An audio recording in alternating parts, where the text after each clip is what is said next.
the Chicago O'Hare Airport was a place where we distributed a lot of books, and we were there day in and day out. And some of the people who were also there day in and day out, the employees, they didn't appreciate our presence there. And some of them were antagonistic even. And some of them, on occasion, caused bodily harm to some of the devotees who were distributing Prabhupada's books. And in retrospect, I can understand why they were agitated and why we irked them to the extent that we did, but they, of course, had no access to our motivation and what we were really about. In my mind, it was an awkward place for Prabhupada to be coming. There were so many books that had been distributed there, and it was auspicious in that regard, but there were, in ISKCON terminology, there were demons there also. So Prabhupada got off the plane, and I'm thinking, I've got to protect Prabhupada. Who knows? One of these crazy guys here could run up and throw something at him, or who knows what, because they had done things like that to his disciples. And so I was standing next to Prabhupada and kind of protecting him from the crowd in my mind, and we were walking towards the door to go out onto the curb, and the access kind of funneled down, and then to go through the door, only one person could go through. And here I was like preoccupied with this idea that I'm going to protect Prabhupada and get him through the door safely. And Prabhupada just went like this with his left arm, and I was standing on his left side. The next thing I can remember, I was at the back of the crowd, everybody's in front of me, and Prabhupada was in the car.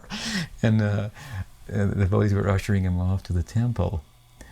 And it was very mystical to me, because I thought, here I was thinking, I'm protecting the spiritual master, and he's showing me I'm protected by Krishna. And I can protect you also. In Chicago, the airport there is called O'Hare International Airport. And it's spelled O-H-A-R-E. So Prabhupada told his leading book distributor, Tripurari Maharaj, go to the airport manager and tell them that they should rename the airport O Hari Krishna International Airport. And this was an airport in which our book distributors were so aggressively distributing books that every day there was confrontation between the guards at the airport and the book distributors. So the management of that airport hated us.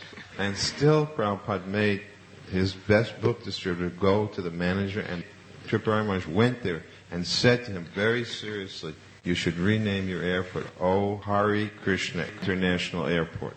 Why did Prabhupada do this? Was he trying to have fun with his disciple? Prabhupada, he took every possible opportunity to somehow push forward the idea of Krishna consciousness. His idea was that everything belonged to Krishna. Everything. He saw everything as really meant to be glorifying Krishna. In order to help prepare for Prabhupada's arrival, Govardhan, president of Detroit, and the brahmacharis went ahead to Chicago to help fix the temple up a little bit. We had a real crack cleaning crew for Detroit. Govardhan hated dirt. The Detroit temple was always spotless. It had white floors, white staircases. So we came there, and I remember the doors flying open to the vans, floor machines coming out, and everybody got to work and scrubbed the place down, made it really clean. We built a little desk and a seat for Prabhupada. This desk was a sheet of plywood and some 4x4s. I built it. They had a room for Prabhupada, very simple room, just a bed, chair, desk. He lived very, very simply there.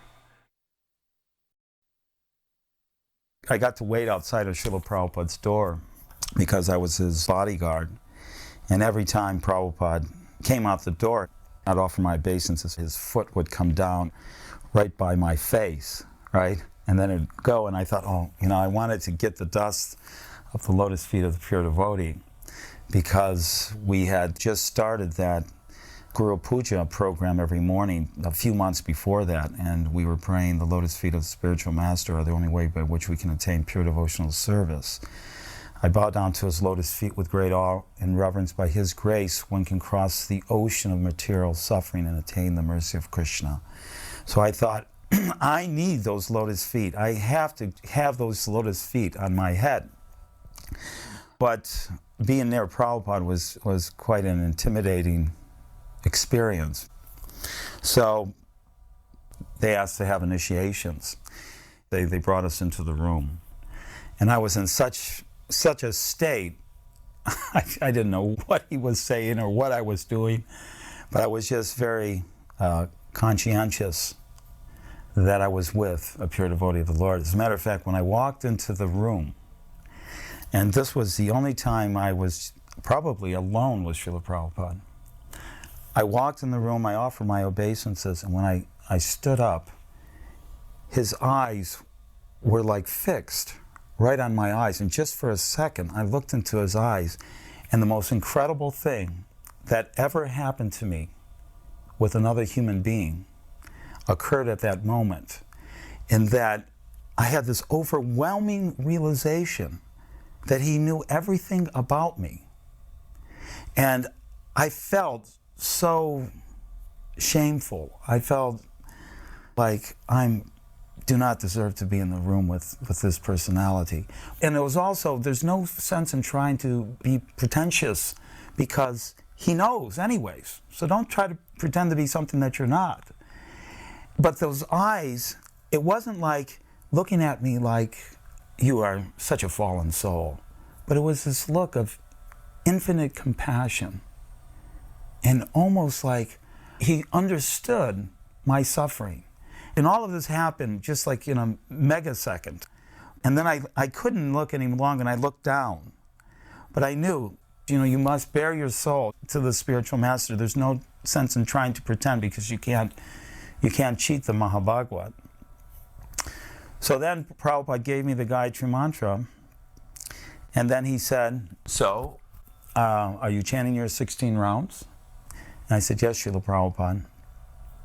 And he said, and are you preaching Krishna consciousness? I said, yes, Srila Prabhupada, I'm a Sankirtan devotee.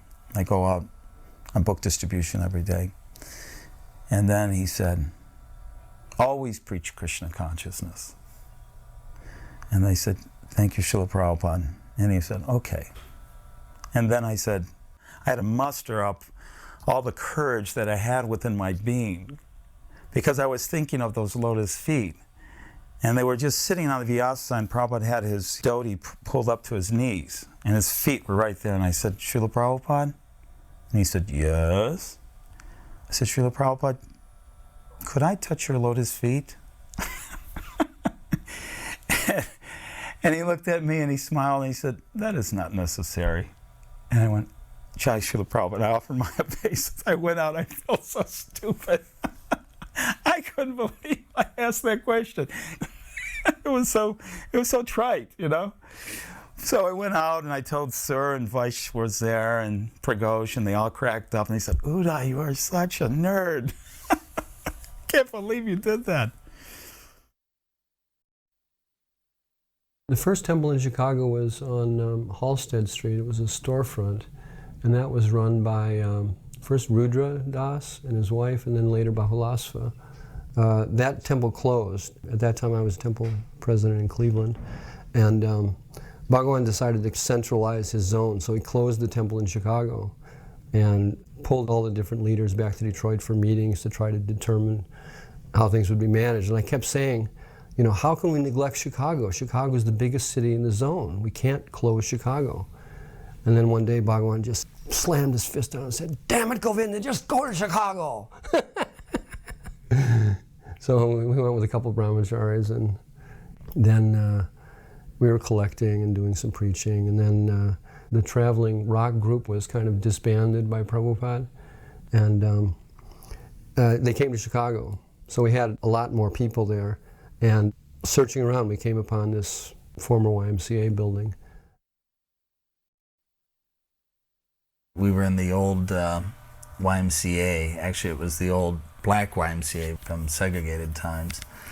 And it was a rather rundown building when we got it. We had done a lot of renovations. So one of the main things we did that year was totally redo the gymnasium into a beautiful big temple room with side balconies and a huge altar and everything. And actually Sri Govinda was the inspiration behind the aesthetics of it, and I had organized the work. And when Prabhupada arrived and first sat on the Vyasasan there and looked at it all, which for the time I think devotees will remember was quite gorgeous, Srila Prabhupada said, only devotees could do this. There's a special darshan Prabhupada gave us just the library party in Chicago with Satsu Maharaj. It's when we had first started the work in America, and we were eager to tell Prabhupada about the success, but we were mostly wanting to hear from Prabhupada how he wanted us to proceed. It was a whole new experience, getting these academics to take the books. So we came in with pens and paper and all ready to take lots of instructions from Prabhupada. And we shared with what we had done so far, asked for guidance, and Srila Prabhupada just simply said, you do your best, and Krishna will help you. And that was it. And at first we were stunned. We were waiting for him to say more. And then we realized, oh, this is a message. Srila Prabhupada's letting us know that he wants it to be done, and that if we just try to do our best, Krishna will give us the intelligence what to do, and how to do it. There's a message that stuck with me for a long time. When I'm dealing with complex situations, I realize that it doesn't really have to be approached in such a complex way, that somehow if we can just do our best, then Krishna will compensate.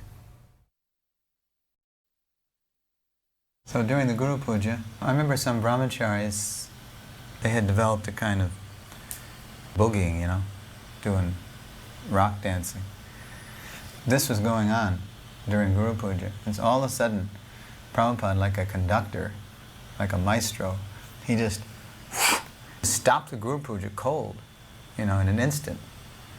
And we're all kind of frozen in place. And then Prabhupada gestures to the picture of the Panchatattva in the distance, how their arms are upraised. And he says, dance like Sri Chaitanya Mahaprabhu.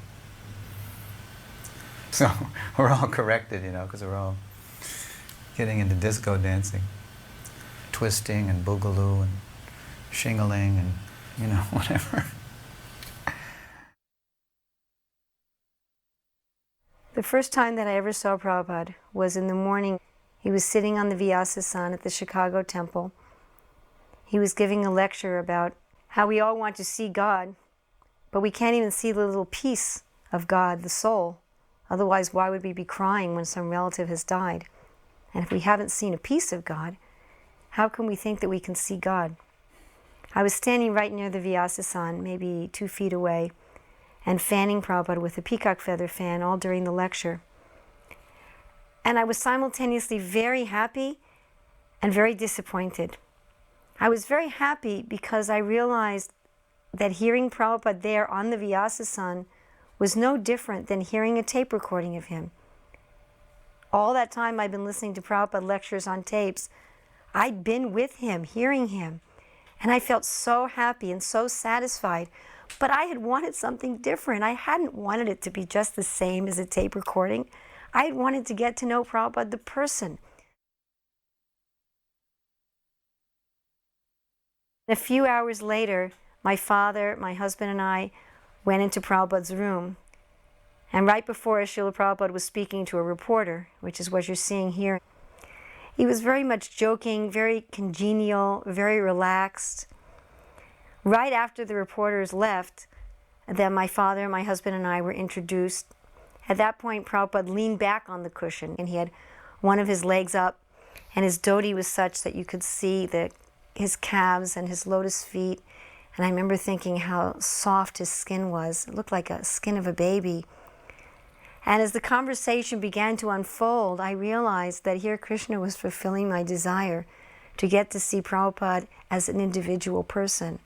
When I was listening to him on the Vyasasan, I was seeing him as the Guru, as the Acharya, and here I was seeing him as Prabhupada, the individual person. It was very, very sweet. This was the first time also that my father had met Srila Prabhupada. My father had been coming to the temple periodically since I joined. First, he introduced himself, but Prabhupada thought that my husband was my father's son.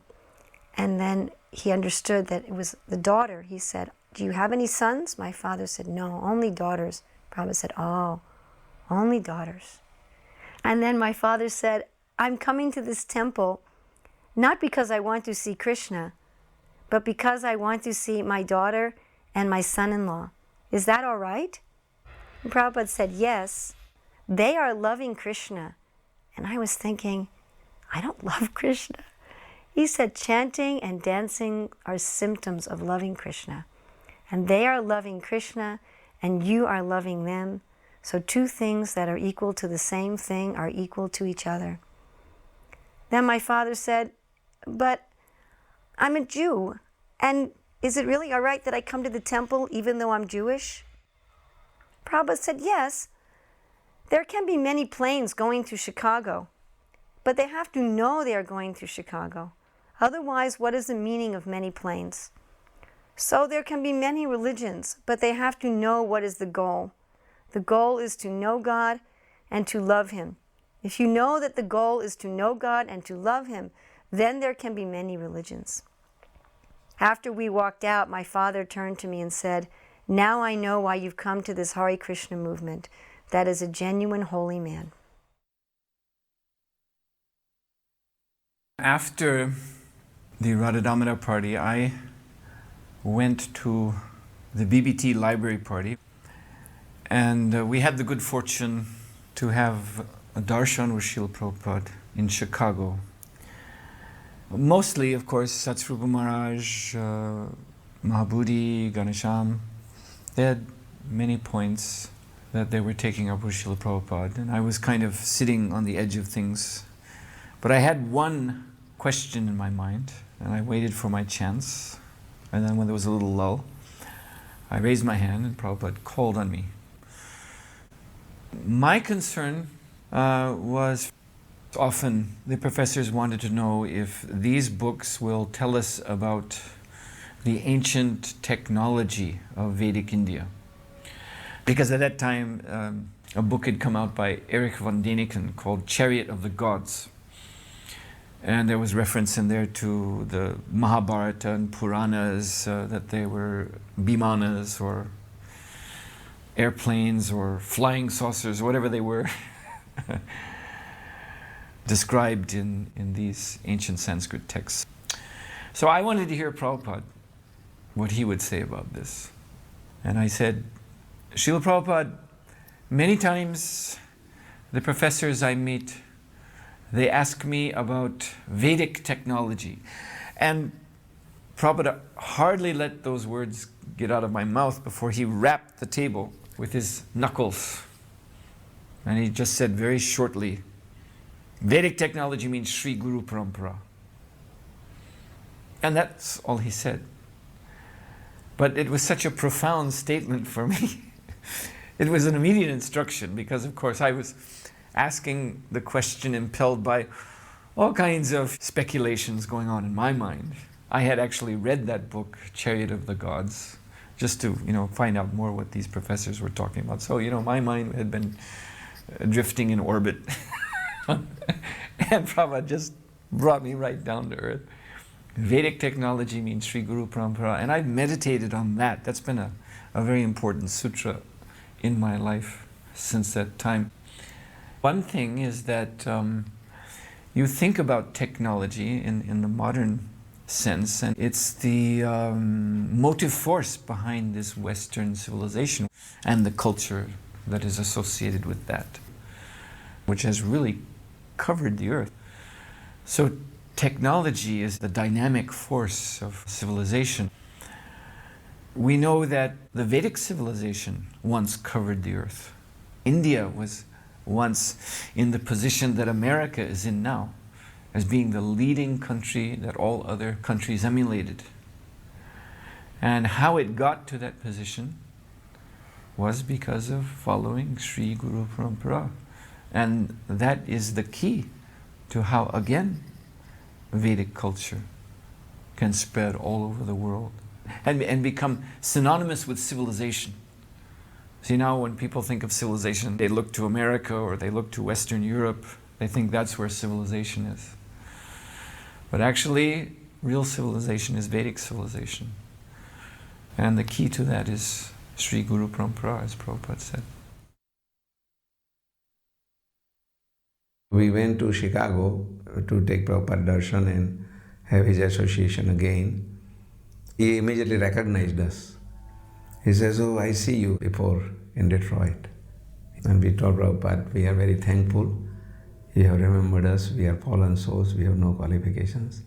And then again there was a gathering with the devotees. There was one question that we said, "Prabhupada, where do we serve you best?" So Prabhupada says, "You can become Krishna conscious anywhere." But then immediately he said, "Sun is the most brightest in India." What that means to me is that I can be more Krishna conscious and better way in India comparison to any other place. And then Prabhupada also said at that time that you have a good Krishna conscious background and also good material education, so you should give this Krishna conscious knowledge in an educational, institutional manner. So we were meditating how to do it. He told us twice in Chicago, as well as last time he came, that is my exact memory, in 1976 in Los Angeles. Said, "I told you in Chicago to start educational institution." But we were not in a position immediately at that time to come to India. So we started little educational place, Sunday school, for the children of Indian origin. And we had 60 children coming to our place. And we were educating them in Krishna consciousness. Today we are running Bhaktivedanta Raj Vidyalaya. So it's an educational institution, as Prabhupada said. And we have 300 children studying, boys and girls. And it's a residential school. Krishna consciousness is taught from Mangala Arati till Bhagavatam class, like any other our temple program. And these are all Karmi parents' children. These are not devotee children. As it is said in Ishopanishad, Slok 11, that you can learn this Krishna consciousness and material education side by side. And also in 9th chapter, Raj Vidya Raj Guhyam Pavitram Idam Uttamam Pratyakshaugamam Dharmam Susukam Kartum Avyayam. In purport, Prabhupada says there are all kinds of educational institutions all over the world, but there is no Krishna conscious educational institution or university. So according to that authority of Shastra, Sadhu and Guru, whatever this Bhaktivedanta Raj Vidyalaya English school is doing is conformed with Prabhupada instruction and his writings. I remember the kirtans were very ecstatic at this time. There's several hundred devotees there. And they were doing Guru Puja. And everyone was dancing in ecstasy. But there was this lane. Prabhupada always kept an open lane between the men and the women so that he had a perfect direct view towards the deities. So sometimes when the kirtan started to become very ecstatic, the devotees started to dance into the middle lane.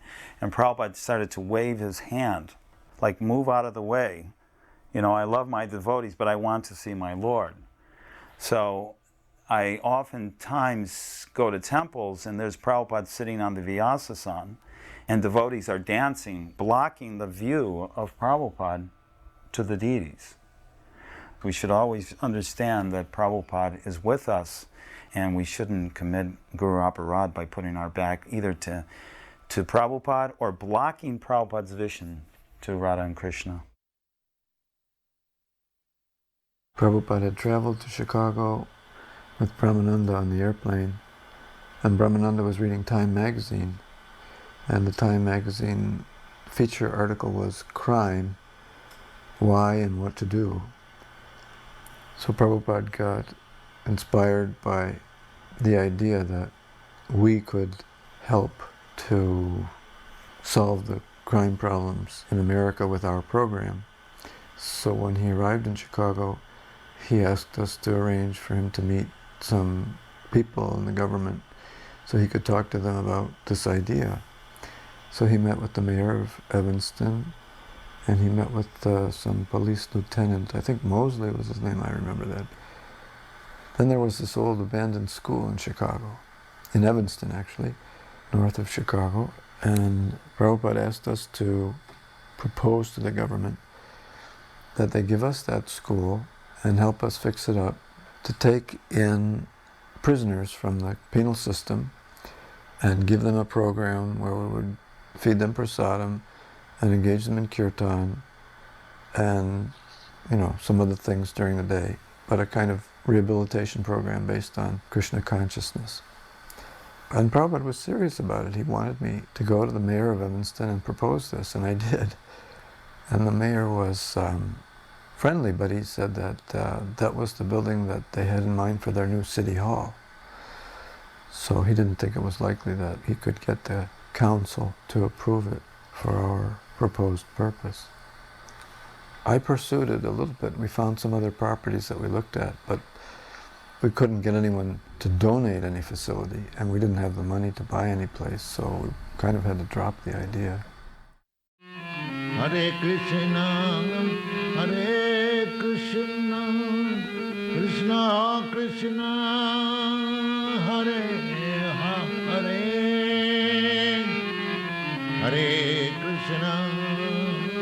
Hare Krishna, Krishna Krishna. We're all waiting for Prabhupada to come to the carts on State Street. Finally, Srila Prabhupada rides up in a Volkswagen, gets out, and without any hesitation just bows down on the filthy street in front of Lord Jagannath. And that really struck me, because I had been thinking in my mind, I'm not going to bow down in this street. But Prabhupada didn't hesitate, he just bowed down right there in front of Lord Jagannath. And then he gets on the cart, and Prabhupada is riding on the cart below, and myself and a few others are riding up top. And we have the blissful engagement of throwing flowers and bags of prasadam, might have been peanuts and raisins, something like that, off into the throng as we're going down State Street toward the Civic Center. Then it occurred to me that Srila Prabhupada has come to Chicago now, and this is 81 years after the first Indian Swami had come to America, and that was Vivekananda, the famous Vivekananda who came and was preaching Daridra Narayan philosophy. At that time, Vivekananda, who had been invited by clergy for the World Parliament of Religions in 1893, he was saying, what is all this talk of God? I see so many gods loitering before me in the street. Daridra Narayan, poor Narayan. In other words, everybody's God. Mayavad. So finally, 81 years later, here's a pure devotee, a Vaishnava, come to Chicago. And I was thinking in my mind, I wonder what Srila Prabhupada's going to say when he gets to the Civic Center. Because this is very historic, actually. Finally, the Vaishnava, Siddhanta, is coming to Chicago after all these years. So we get to Civic Center, and there aren't that many people there, surprisingly, as I remember it. But without hesitation, as soon as Srila Prabhupada took the microphone, he said, in the Vedanta Sutra, it is said, Janma Yasya Yataha. The absolute truth is that from whom everything emanates. So he was establishing that everything comes from a person. So I was really smiling. I bet Srila Prabhupada was thinking of this. So that was wonderful. When Prabhupada arrived, there was actually 2 newspaper articles that came out about the devotees. One of them was very favorable, but it didn't mention Hare Krishna too often. And the other article was highly unfavorable. It was very critical and sarcastic of the devotees. It was written actually by a Chicago columnist who won a Pulitzer Prize. His name was Mike Royko. Royko was known for his biting cynicism. He wrote this article, but practically every other sentence he was mentioning Hare Krishna. He had even parts of the Hare Krishna mantra within the article. And Prabhupada said, this man is chanting Hare Krishna. And he was much more appreciative of the critical article because it mentioned Hare Krishna more than he was of the favorable article. Our little crew of armed guards drove in a car behind him. And on the way to the airport, Prabhupada's car pulled off had to use the bathroom at a gas station. And there was a fruit stand near there. So, well, brahmacharis, we didn't have any money. We begged some fruit. And when we got to the airport, Prabhupada had a lounge, a special lounge set aside. So Sudama was cutting up the fruit and giving some to Prabhupada and distributing it to the devotees. And then Kirtananda Maharaj came and brought some sweets from New Vrindavan for Prabhupada. Prabhupada liked them very much. And while we were waiting for the flight, Prabhupada laid down on one of the benches there to take a little nap, and Jagadish was reading out loud from the Bhagavatam. Jagadish had a particular voice which would cure insomnia in any situation. So everybody immediately fell asleep. And Jagadish stopped reading and looked up, and Prabhupada lifted his head up and said, "I am listening." So he continued reading.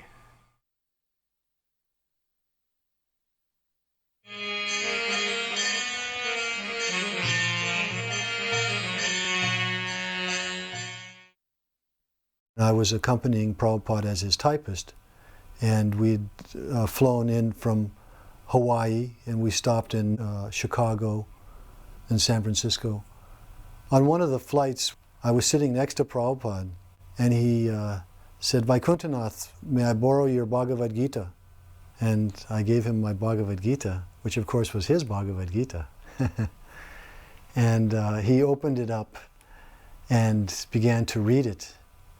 But he took note of the fact that I had had it hard bound in India, and at that time there was a gold embosser who would print the devotee's name on the cover. So it had a big Vaikuntanath and Saradia, which came out much larger than I had expected. And I remember Prabhupada sort of took note of my name and Saradia's name on the cover, but didn't say anything, and began to read. And I remember I was a little embarrassed. I said, "What is my name doing on there? That's Prabhupada's book." and Prabhupada sat there and read his Bhagavad Gita for some time, and then went back to chanting japa. Prabhupada would either read or chant, or maybe talk a little on the airplane. But mostly he was just absorbed in chanting. We were traveling with Srila Prabhupada, and of course on the flight we were trying to get some shots, as you see here. The most memorable part of that trip was getting off the plane. I was walking behind Srila Prabhupada, going from the plane to the terminal. You could hear the kirtan, but you couldn't see the devotees till we came around the bend and then saw literally devotee upon devotees stacked on top of each other. Big beaming smiles on devotees' faces, but that's all you could see. You couldn't see beyond that. It was a solid wall of devotees. What an arrival.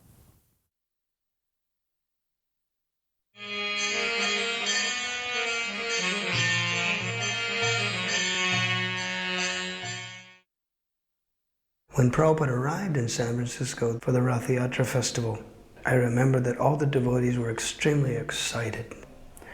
So they were running and dashing down the concourses, and there was a huge crowd of devotees. And I remember Tulsidas turned around and yelled at us all that, "Why don't you act dignified, we're in an airport, behave yourselves." Then when Prabhupada came, I remember there was a big array of sannyasis that were surrounding Srila Prabhupada, and all the devotees were chanting and kirtan. And me and a godbrother named Sridhar Prabhu, he was one of the original Vijay raiders on Radha Damodar party, very Brahmanically minded. And so he was standing with me, and he was thinking, is there any hope that we will be able to get close to Srila Prabhupada at all? Look at the hundreds of devotees, what is our chance? And all of a sudden, we got out of the terminal building, and Srila Prabhupada was standing on the walk of the sidewalk waiting for the car to come by to pick him up. And somehow or another, we were jostled and shoved by the crowd, and all of a sudden we were right there, me and Sridhar, practically behind Srila Prabhupada's shoes. So I was like gasping for breath. And we offered obeisances at his feet, and I asked Sridhar, I said, "Should I touch them?" What would happen if I touched Srila Prabhupada's foot? I thought. And I reached my index finger forward very gingerly and I touched the back of his shoe. And I pulled it away like it was going to be electric shock or something like that. Such a shy boy. Wasn't even 18 at the time. I didn't even disturb him. He didn't even look at me or didn't even notice it. We were just so scared. It was the first time I saw Srila Prabhupada. The Rath Yatra seemed like it had gone downhill because my first Rath Yatra was 1970, which was the first one with 3 huge chariots. And that was a huge festival. And then 71 became smaller. And 72 it was smaller. And 73 it was still smaller. And Srila Prabhupada hadn't come. And then in April of 1974, I was sent to San Francisco to serve as the temple president. And at that time, Madhuvisa had come to get a new visa for Australia. And of course, Jayananda was in San Francisco. And Madhuvisa was very encouraging to expand the Rath Yatra, turn it into a wonderful festival with a fair-like atmosphere and a real chance to broaden the preaching of Krishna consciousness. So he was a big inspiration. And of course, Jayananda was there and was very eager to do the practical work. Due to those two people's inspiration, we started trying to visualize how Rath Yatra could be expanded and improved, and how we could get Srila Prabhupada to come back again. So we got the idea to make not just the parade, but to have a fair at the end of the parade where we'd exhibit all aspects of Krishna consciousness, from deity worship and prasadam and books, and also try to turn the festival into something that was economically viable, not just a huge expenditure, and try to find ways to promote the Rath Yatra to the public in new ways. I hired a professional public relations firm, a man named Reed Turner, and I think we paid $2,000 to him to help promote and publicize the Rath Yatra. Maybe that was the best thing I ever did, because the amount of publicity this man got for free through public service radio and donations of billboards and donations of space on all the trains and buses, it was just phenomenal. But as a result that year, a huge amount of people came to the festival. Of course, Srila Prabhupada came. He wasn't in the United States hardly at all in those years. He's coming once a year for a few weeks, touring. So most of the disciples hardly got to see him. So I'll never forget, in 74, roughly 1,000 disciples came from all over the United States to greet Srila Prabhupada. I remember on the morning of the Rath Yatra, it was cold, and it was damp, and it was foggy. And we got out to the Golden Gate Park, and it was nobody there. And my heart was pounding, and my head was spinning. I'm thinking, Lord, we've spent all this money, this huge effort to make this a nice festival, and now you're giving us this miserable weather. And I remember Srila Prabhupada arriving, and when he got on the chariot, he sat on Subhadra's chariot, and when he touched the Vyasasan, that moment the sun burst out, and all the fog was gone, and all of a sudden thousands of people, it's like they came out of the trees and the bushes, and this ecstatic kirtan started. It was so miraculous, just like an effulgence came off of him that dissipated the darkness. And this Krishna consciousness movement is meant for educating people in this great science. So, we have published already about 20 books, 400 pages each, to elaborate the science of Krishna consciousness. So, the scientists, the philosophers, they can also understand by reading our book. In San Francisco, when Bhaktidas was president up there, he organized a special worship program for Prabhupada to raise funds. It was auctioned off. These different services, like bathing his feet with milk or water or honey. temple presidents could bid. And whoever bid the most got to do that service for Prabhupada, and at the end all the money would be given to Prabhupada as a donation. So at that time I had a little bit of money from an inheritance, small inheritance. And one especially I wanted to win was bathing his feet with honey, because I thought that one would take longer, so I would be able to get more time serving Prabhupada, touching his feet, than the other substances. So I won that one, and while I was pouring the honey over Prabhupada's feet and trying to stretch it out as long as possible, and Prabhupada said, hurry up. So I had to go faster. Prabhupada wasn't enjoying being worshipped as we might think that we would enjoy being worshipped and we'd like to drag it out as long as possible, but he was doing it as a service.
Prabhupada was riding on Subhadra's cart, and I was riding on the cart behind him, Balaram's cart, and my duty was to lower the canopy when we came under low bridges. It was all designed by Jayananda, and then raise it back up again. And it took like 3 or 4 guys to do it. So at one point we were riding along in the parade. There was no bridges coming or anything. And Prabhupada was on the cart in front of me. And he was looking out over the thousands of people that had come for the parade. And it was all quite a scene. And at one point I felt that Prabhupada was looking at me.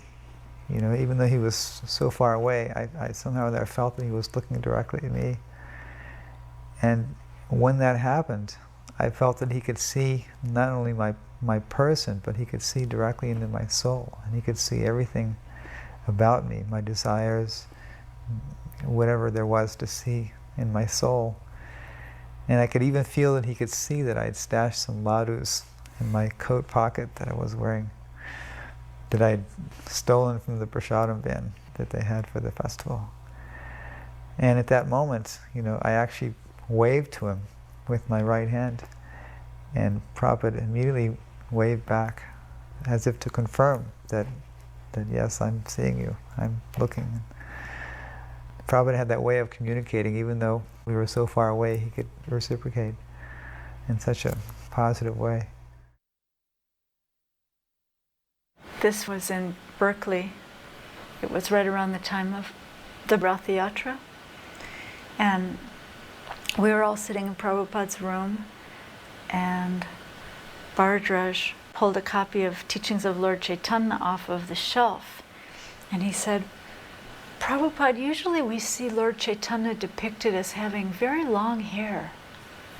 And Prabhupada said, yes, Chaitanya Mahaprabhu, he was hippie. And so he said, yes, Chaitanya Mahaprabhu, he was hippie. And everyone just really started to laugh because he was just detecting the mentality of the question. And he said, therefore he has come to save you. He was hippie, so he has come to save you. But because of his Bengali accent, it was difficult to understand whether he was saying save you. The S is slightly SH in Bengali pronunciation, so people were thinking, well, is he saying save you or is he saying shave you? And so Prabhupada immediately picked up on that, and he said, yes, he has come to save you and shave you. Chaitanya Mahaprabhu has come to save you and shave you. And he kept repeating it. It was so funny. Lord Jagannath is the Lord of the universe, and that's what his name means. Ratha Yatra is about dragging him off his throne. Sometimes the ropes that pull the chariot are compared to the hearts of the gopis, because he's being pulled by their affection and the affection of the inhabitants of Vrindavan from his lordly status in Dwarka, where he appears four-handed and so forth, down to become accessible to the common people. And it can't get any more common than cowherds, villagers, unsophisticated, uneducated people.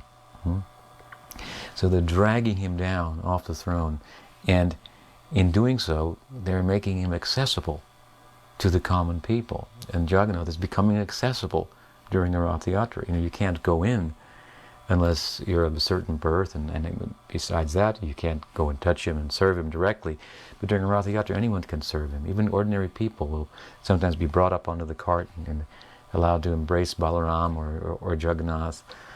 So it's very much the case that Prabhupada, as an inhabitant of Vrindavan, was bringing the Lord of the universe out beyond the wildest expectations. I mean, even the people of Jagannath Puri, who acknowledge, just as his day to come out and give association of the people, couldn't imagine that he would appear on the other side of the ocean, giving darshan to people who didn't even know what it was about.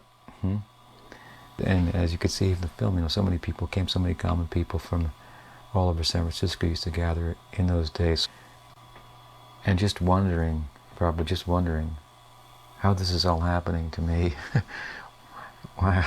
Why this is happening. So unassuming. Why me? I don't know, but I have to honor it. It's happening. That was his mood. His whole mood of the Western success was celebrating the mission of Bhaktisiddhanta Saraswati Thakur taking hold unexpectedly in this foreign land. Sridhar Maharaj once told us that Bhaktisiddhanta Saraswati Thakur on more than one occasion expressed a desire to spend a decade in America preaching. This was before America became the prominent country in the world, before World War II, when England was still the prominent country, and therefore he sent emissary to England.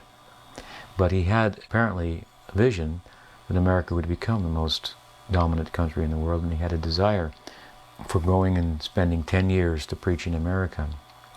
After telling us that, Sridhar Maharaj said, and through Swami Maharaj, your Prabhupada, he got 10 years plus 2.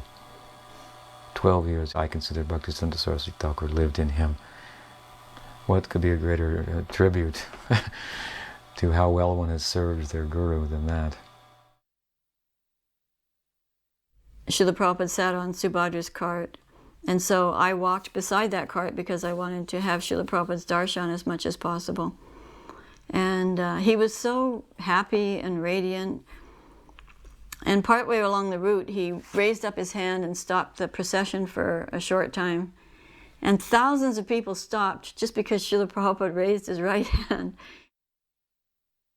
Prabhupada at a certain point indicated that he had to go relieve himself.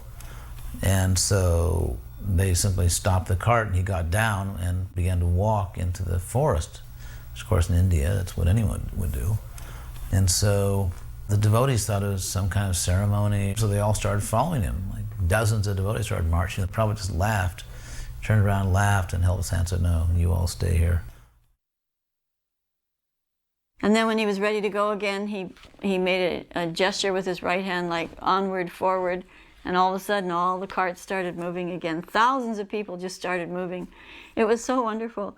It was the most wonderful feeling to be just anywhere near Srila Prabhupada. My friend Vatsara, he came to visit me in San Francisco, and we started going to different spiritual communities. By this time, I had kind of accepted this spiritual master, Swami Satchidananda. I didn't really know that much about him, but I read Prabhupada's Bhagavad Gita, and I said, geez, I need a spiritual master. But I didn't really think of the author of that Bhagavad Gita, Prabhupada, the old one, the blue Vishnu on the cover.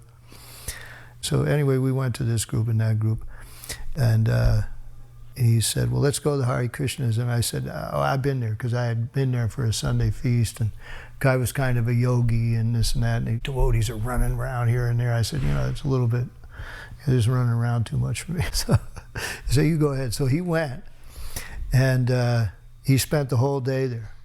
And he came back, and he talked about, God, I went there, I met this guy, the garbage man.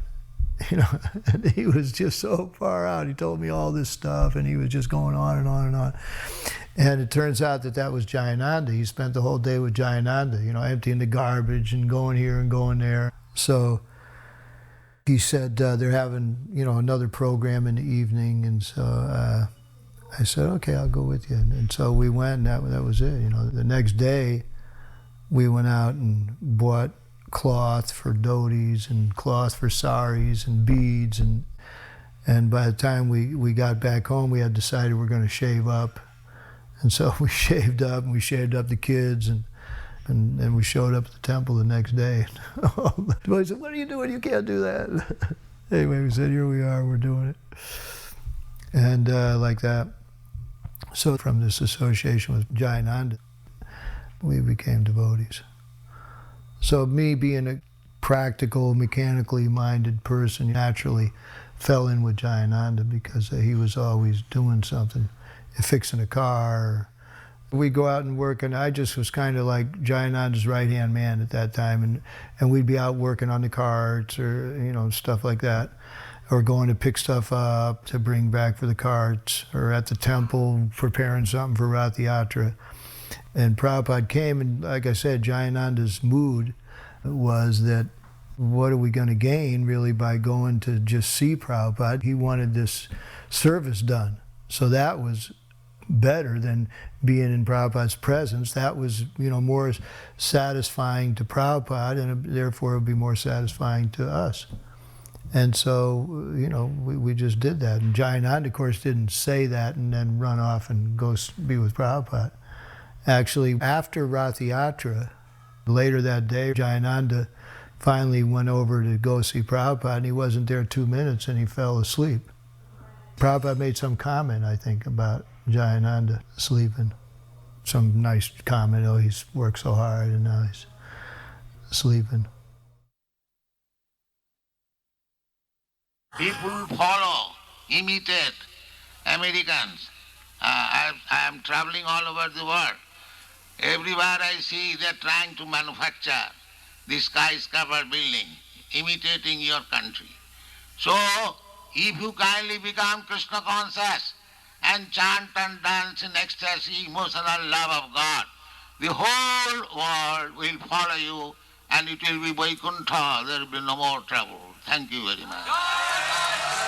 Hare Krishna, Hare Krishna, Krishna Krishna, Hare Hare, Hare Rama.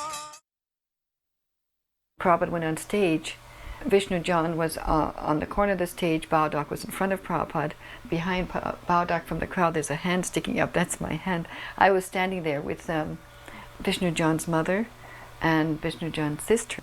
And I had been explaining to his mother like what the harmonium is and the madanga, and that how popular and how well loved Vishnu John was in the movement, and how much we appreciated his singing, that he actually was the best.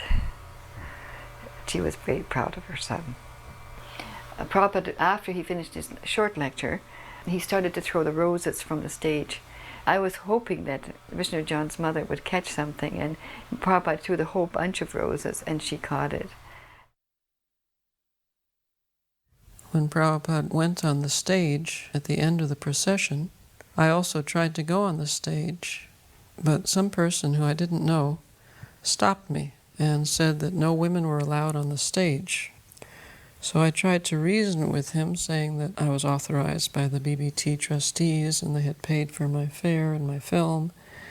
But this person was adamant. So I left the stage and I went to the middle of the field behind the huge assembly of devotees and guests. And I sat down in an empty chair there.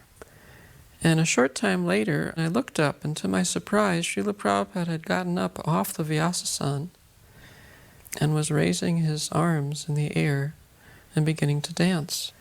So I immediately climbed on the chair and began to take photographs. And it turned out that I could not have found a better position to be in than that very one where I was. So I'm grateful to this person, who apparently was an obstacle, but in fact was a great help in my service. I actually had a premonition that something amazing is about to happen, and then it did. Prabhupada got up again, dancing, jumping up and down, and as he danced and held out his arms, stretched out his arms toward the crowd, he began turning as he danced from side to side in stages.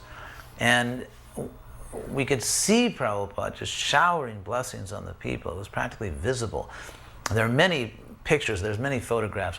There are these extraordinarily ecstatic expressions on the faces of the devotees.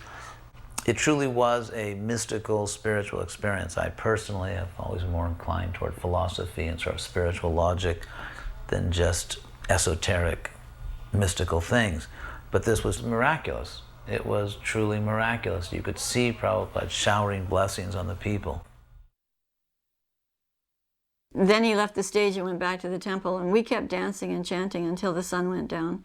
Oh, we just felt lighter than air. We were just so joyful and so happy to be dancing and chanting with Srila Prabhupada. It was the most wonderful, joyous event.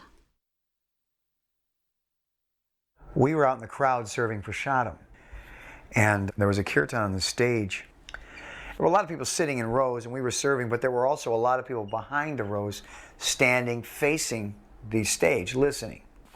At a certain point in time, the crowd was chanting, and they became visibly stirred, like roaring.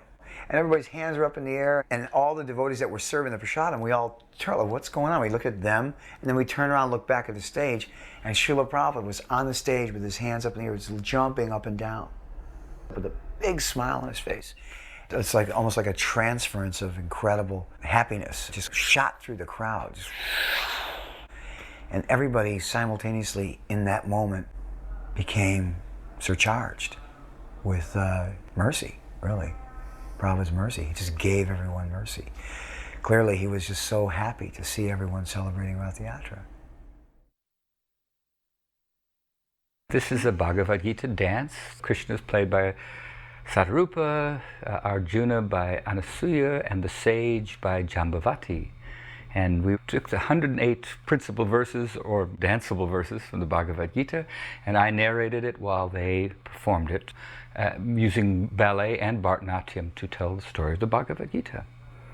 And Prabhupada saw this in the Los Angeles temple, liked it very much, so we did perform it in India in 1975 and 1977. And he also liked the system of having a narrator speaking and the actors or dancers just acting it out. He said that way you can go any country in the world and just have the narration in whatever language the people understand, and the performers can act out the dance. He very much encouraged us in this utilizing fine arts for spreading Krishna consciousness. And one morning walk, he said, yes, if whoever's an artist, let them dance only, let them paint only, let them, whatever their art is, they should do that for Krishna.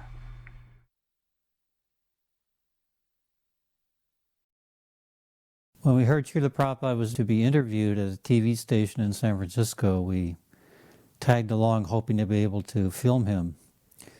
So we showed up at the TV station and asked the producer if it was all right to set up our 16mm camera and shoot, and he said, why not? He was very obliging. I was surprised, actually. During the interview, you'll hear a thumping sound as Srila Prabhupada is speaking.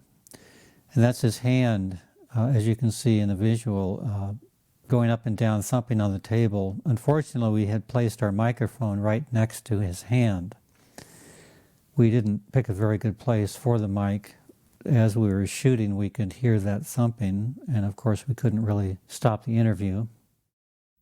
Welcome. Thank you. You founded the Hare Krishna movement some 7 years ago in 1967, did you not? Yes. In a capsule, what is the movement? The movement is to awaken God consciousness of the human being. The human being is distinguished from the animals, that the animals cannot understand what is God. Mm-hmm. And if the human being also does not understand what is God, then he is enemy. I see. And so your movement is to bring about an understanding of God among human beings. Yes. And Hare Krishna means what? Hare Krishna means addressing the energy of God. Hare means the energy of God, and Krishna means God. Mm-hmm. Okay, you were here yesterday and to attend your annual festival that was held here in Golden Gate Park, and we were there too. And in fact, here it is. A few thousand people came out to hear it. How many people are now disciples of the Krishna consciousness movement? Dedicated life, about 10,000. About 10,000 dedicated in ones. the Western world. Mm-hmm. Your Grace, is there any significance at all in the shaved head? Why are heads shaved? We keep ourselves very clean, that's all. Oh, it's just a cleanliness thing? Yes. Is there any significance in the color of the robes? At least at the present moment, people think that by keeping long hair, it becomes very beautiful. I see. Yes. So we are against that. Mm-hmm. Just as simple as that. Is there any significance in the yellow robes? Yellow robe is the dress, those who are dedicated. Mm-hmm. Yes. It could very well have been a blue robe. It's just something that was arrived at. This saffron. Mm-hmm. Mm-hmm. Your Grace, why do you feel that so many people are pulling away from the traditional religions in this country, such as Christianity and so forth, and going for the trying to understand the Eastern religions? We hear a lot of swamis and gurus and other type of yogi and so forth. Why do you feel that people are pulling away from the traditional Christian standards here? But we see that the Christian churches, especially I've seen in London, mostly closed. People are not interested, or the Christian leaders, they cannot make them interested. Why? Did Christianity fail the people, which is why they're turning to other things? Or? I think so. Mm-hmm. Mm-hmm.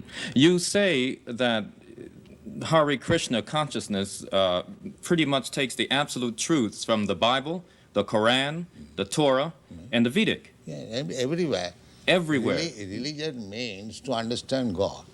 I understand, but do you feel that in getting truths from various places like the Bible and the Quran and so forth, don't you run into conflicts at all or contradictions in those particular philosophies? No, I don't find any conflict, because the ultimate goal is God. So you have to understand God and try to love Him. So you can go through any religious process. If the goal is attained, that you understand what is God, and you try to love Him, then your life is perfect. Why do we see so many of your followers chanting almost all the time? Chanting means to keep association with God always. So you have to audibly chant Hare Krishna? Yes. This is transcendental vibration. Just like a radio message, if you keep contact with the radio message, then you know everything what is going on outside. Similarly, this transcendental sound, Hare Krishna, if you chant, then you keep connection with God directly. Thank you very much, Your Divine Grace. It's been our privilege to talk with you and to meet you. Thank you. And hope that we can see you again when you return. Hare Krishna. We'll be back with more news in just a moment.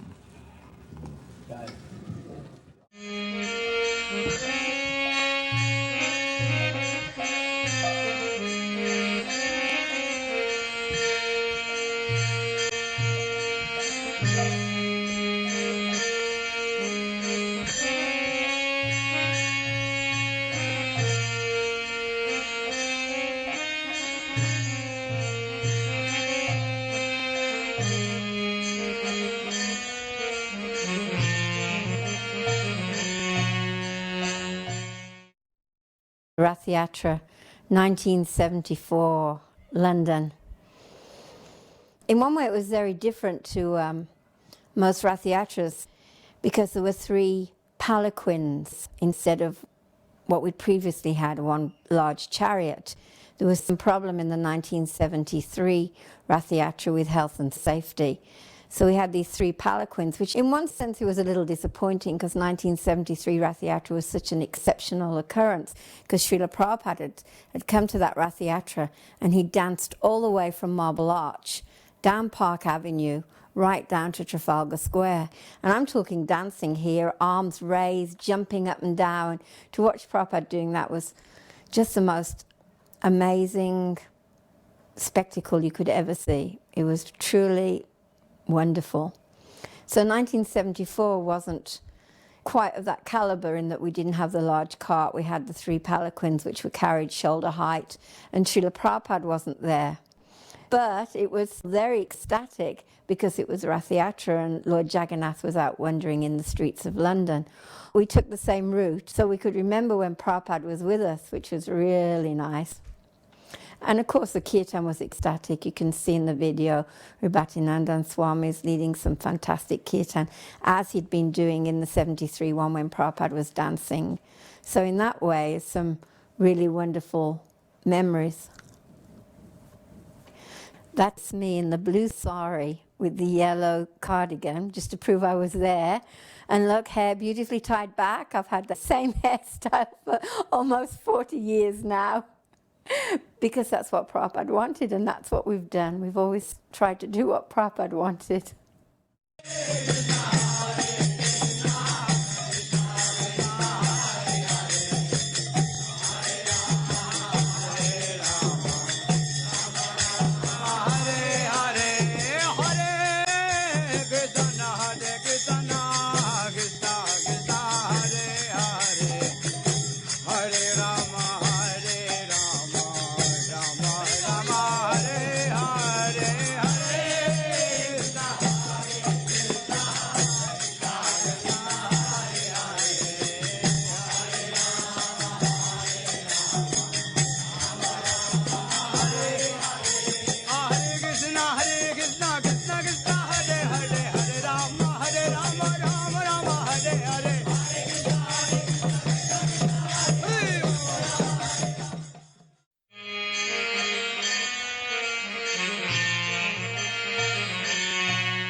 Right now I'm looking at this beautiful footage of Srila Prabhupada's arrival at Dallas Airport in 1974. I was 7 years old at the time. And I remember how excited we were, you know. By this time, I think this was my 5th time maybe of getting to see Prabhupada. And from my experience at that time, the movement was so wonderful. It was going so well, like, especially as a child. That was the universe for us. That was it. Prabhupada's coming was the greatest event going on in the whole history of the planet. That was the vibe. And so I remember we all got ready. We go to the airport and we're waiting for Prabhupada. Then he finally shows up and this huge kirtan. And then there was just such a joyous feeling. I drove a bus to the Dallas airport with all the children. It seemed like I was the only one who had the experience of driving that big a vehicle. And we got there and we're all waiting expectantly. I'd never met my spiritual master before. The excitement was so high. Finally someone said, he's coming. The kirtan's going uproariously, I remember that. And then we all hit the deck. And then when I got up, it was like Srila Prabhupada was parting the Red Sea. That was the feeling that I had. I was just crying in ecstasy, finally getting to see my spiritual master. And even before seeing him, you could feel the wave of his presence coming down this long corridor. It was just overwhelming. They had a room set up for Prabhupada to greet the media people. So then we all go in there, and it was set up really luxuriously, and there's lots of prasadam and flowers, and Prabhupada sat down, and then the media people started asking him questions, and that's a famous one where they ask, well, what is a hippie? And one thing I noticed even as a kid was the way our teachers had of making us look down on karmis and people who weren't devotees. And so we always had this feeling, you know, oh, once we see Prabhupada interacting with these people, they're either just going to fully surrender or he's going to just smash them and show them what fools they were. So first I noticed just how charming he was to everyone. He really knew how to like bring out the best in the people and want them to feel positive about meeting him. And I really noticed that he didn't like smash them and get heavy with them. He actually would win them over through charm. He would get them to laugh. He'd get them to feel good and comfortable around him. And I really, really admired that, especially because our teachers were kind of young guys and they didn't have much life experience. So they had a real heavy mentality. And so when we'd see Prabhupada, we were always waiting for him to do that to people, but I never saw him like that. It was always just wonderful, charming, and he would reinforce the sincerity and the genuineness in the people that came to see him. And I have to admit, too, I remember feeling like a little surprised, like how come these people that just got this wonderful exchange with Prabhupada didn't immediately just run to the temple and follow us and shave up or put on a sari or anything. We were in Dallas, and as a traveling Sankirtan, we'd come all the way down from Montreal. It was probably just after Mardi Gras. We went out to the airport. We missed Prabhupada when he arrived. So by the time we got to the temple, there was group puja going on. And up until then, I'd never seen Prabhupada in person, and that was after 6 years of being involved in Krishna consciousness. And when I saw Prabhupada, I just related to him as a moving picture of Prabhupada. He looked like Prabhupada, the picture who was moving. And that was my impression at that time, that Prabhupada was actually not different in this picture. There was a discussion, Prabhupada was talking about Vedanta, and he was saying that the Mayavadis couldn't understand Vedanta, and then he began to question us, why couldn't they understand? He was specifically mentioning Ramakrishna and other famous Mayavadis, and he said, why couldn't he understand? And so then Brahmananda replied, Nahang Prakasha Sarvasya Yogamaya, that verse from Bhagavad Gita, and Prabhupada wasn't satisfied with that answer. And then someone else gave another answer, but he wasn't satisfied with that either. Then finally, Dayananda sat bolt upright, and he said, they cannot understand because they haven't got Bhakti Vedanta. So Prabhupada smiled and said, here is the answer. And it was such a nice answer on two levels. One, that they didn't have Prabhupada, and on the other level, they didn't have any Bhakti. So how could they understand the end of truth? So Prabhupada was really happy with that answer. And I remember I kind of felt like all of us were slightly envious that Dayananda had come up with this fabulous answer. Bali Mardana came with his wife, and Prabhupada in private made some comments why he'd given up sannyas for this particular lady, because she wasn't who she had been said to be, and she wasn't all that attractive. But Prabhupada received him very nicely, and he was just so encouraging. I thought that was very, very instructive, how somebody had some difficulty, but Srila Prabhupada never forgot the service that they had rendered, and his love for those who surrendered their lives to him and helped him. Certainly these special souls that helped him extensively in the early days. His gratitude was boundless. And as we heard later on in the 8th canto, that one may have difficulty in one ashram. The ashram wasn't the main thing. Wherever one would find strength, one should situate oneself in those circumstances so that one could continue in one's Krishna consciousness. The Dallas Temple was quite involved in studying Bhagavad Gita, and we would have a verse for the day, and that would be chanted before every part of the morning program. It would be chanted before the prasadam prayer. As a group, we would recite the verse, and the idea is that by the end of the day, pretty much you knew the verse. And in this way, we were quickly learning entire chapters of Bhagavad Gita. So we were quite proud of ourselves. And there used to be a prize if you could chant an entire chapter of Bhagavad Gita without making so many mistakes, you would get a Maha plate. And that was a really big deal. So when Srila Prabhupada came, we were very proud of our accomplishments. So we brought the entire temple in and all the children, and we started the recitation of Bhagavad Gita from chapter 1, verse 1. And I think by that time we could get through 10, 12 chapters in unison as a temple. It was a very ecstatic feeling to be chanting like that. But at the end, Prabhupada just stopped us cold, and he pointed to one of the children and said, "So what does this particular verse mean?" And of course, we were not so expert in being able to give the meaning for the verse. And Prabhupada stressed upon us that as nice as it was that we were chanting the Bhagavad Gita in Sanskrit, it would actually be more important to know the meaning. Because I had some educational background, I was sent to Dallas. I had the unique situation of being drop-loaded as a new devotee into a situation as a teacher. So while I was taking care of the children, they actually taught me Krishna consciousness. They were my Bhakta leaders. Their Krishna consciousness was completely genuine. So those principles that I learned from them, like full dependence on Krishna and turning to Krishna at every moment, are what has kept me in service to Srila Prabhupada's movement all these years. Well, I believe this is the first school, isn't it, in the United States to be established? Why was Dallas particularly chosen for the school? That's Krishna's choice.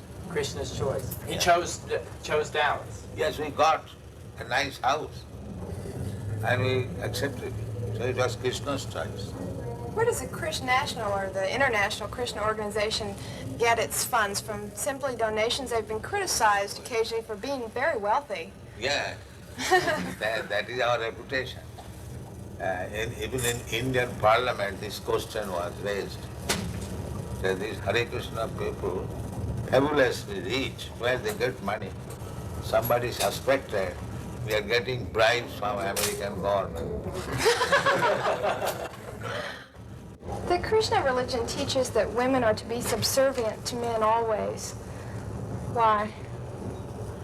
The Krishna religion teaches that women should be subservient, should be subordinate to men. He's asking why. Well, not should be, they are, by nature. It seemed that Prabhupada enjoyed creating some controversy where the media would pick up on that controversy, because he knew that the media thrived on controversy. So I think he was using the men 64-ounce brain capacity and the women 36-ounce brain capacity as a way to kind of playfully stir up some controversy about the Hare Krishna movement. And then he knew that people would be talking about it, and it was a way that Prabhupada, just like, you know, an uncle might tease the children of his son and pinch them or make fun of them. I think Prabhupada often played the role of the elderly uncle, kind of making fun or teasing in various situations. But ultimately, before Prabhupada left Chicago, he did tell the devotees that the women who joined this movement are just as intelligent as the men are. One of Prabhupada's lectures there at the temple, someone asked, what is it like to be in the position you're in? It seemed like the question was addressed, you know, what is it like to be the guru? What is it like to be in your exalted position, have so many people worshiping you and so forth? He just said, I am never afraid. It was amazing. You could have heard a pin drop for about 30 seconds there. It was just completely quiet. So we greeted his car there. It was a very short distance from the curb of the street to the temple, but we greeted him, throwing flowers. And then he went into the temple and offered his respects to Radhakala Chandji. If he spent any time in the temple at all, he hardly said anything, very short. Glad to be here, glad to see the children again. And he went up into his room where he's passing out rasgullas. Everyone's sort of dispersing and going back to their respective places, the classroom or I was taking my son home. And all of a sudden, one of Prabhupada's servants came running through the building saying, Prabhupada wants to see all the children. It was such a terrific surprise. And, the mothers got their babies. He said, everybody, all the children. Because at first we were thinking it was just the school children. And we all came up and he said, Prabhupada has rasgullas for all the children. And so everyone started lining up. And Prabhupada gave a rasgulla to each child. The kids, all they've seen is pictures of Prabhupada. They've heard stories of Prabhupada. They learned the obeisances to Prabhupada. But here he was. And they were just awestruck. And my heart was so filled because having a child, I knew how he's reaching them on such a personal level. And he even asked for the babies. And Jagadish, he would say something about each child. Prabhupada, this is so-and-so, and he would say a thing about him. When I brought Ishwar Puri up, he said, and this is Ishwar Puri. He's Mandaleshwara's son. He's a rascal. And Prabhupada just laughed, and then he gave him the rasgulla. Then he dropped it. I picked it up and gave it back to him. And years later, we saw this footage, and Ish told me, he said, when I dropped that rasgulla, you picked it up for me. That's been the story of my life. I'm dropping Krishna consciousness, and you're always picking it up and giving it back to me. I specifically remember a meeting in which some of the teachers asked Prabhupada's advice about teaching. And at that time, I seem to remember there were kind of two camps. One camp really wanted to be very loving to the students. They somehow wanted to control the students through affection or through love. And then another camp of teachers wanted to be very strict with the students. And I remember very clearly that Prabhupada said that we needed to communicate affection to the students. I can't remember the precise words that Prabhupada used, but I remember very clearly getting the message from Prabhupada that the teacher needs to have real affection for the student, and he needs to be able to communicate that affection to the student.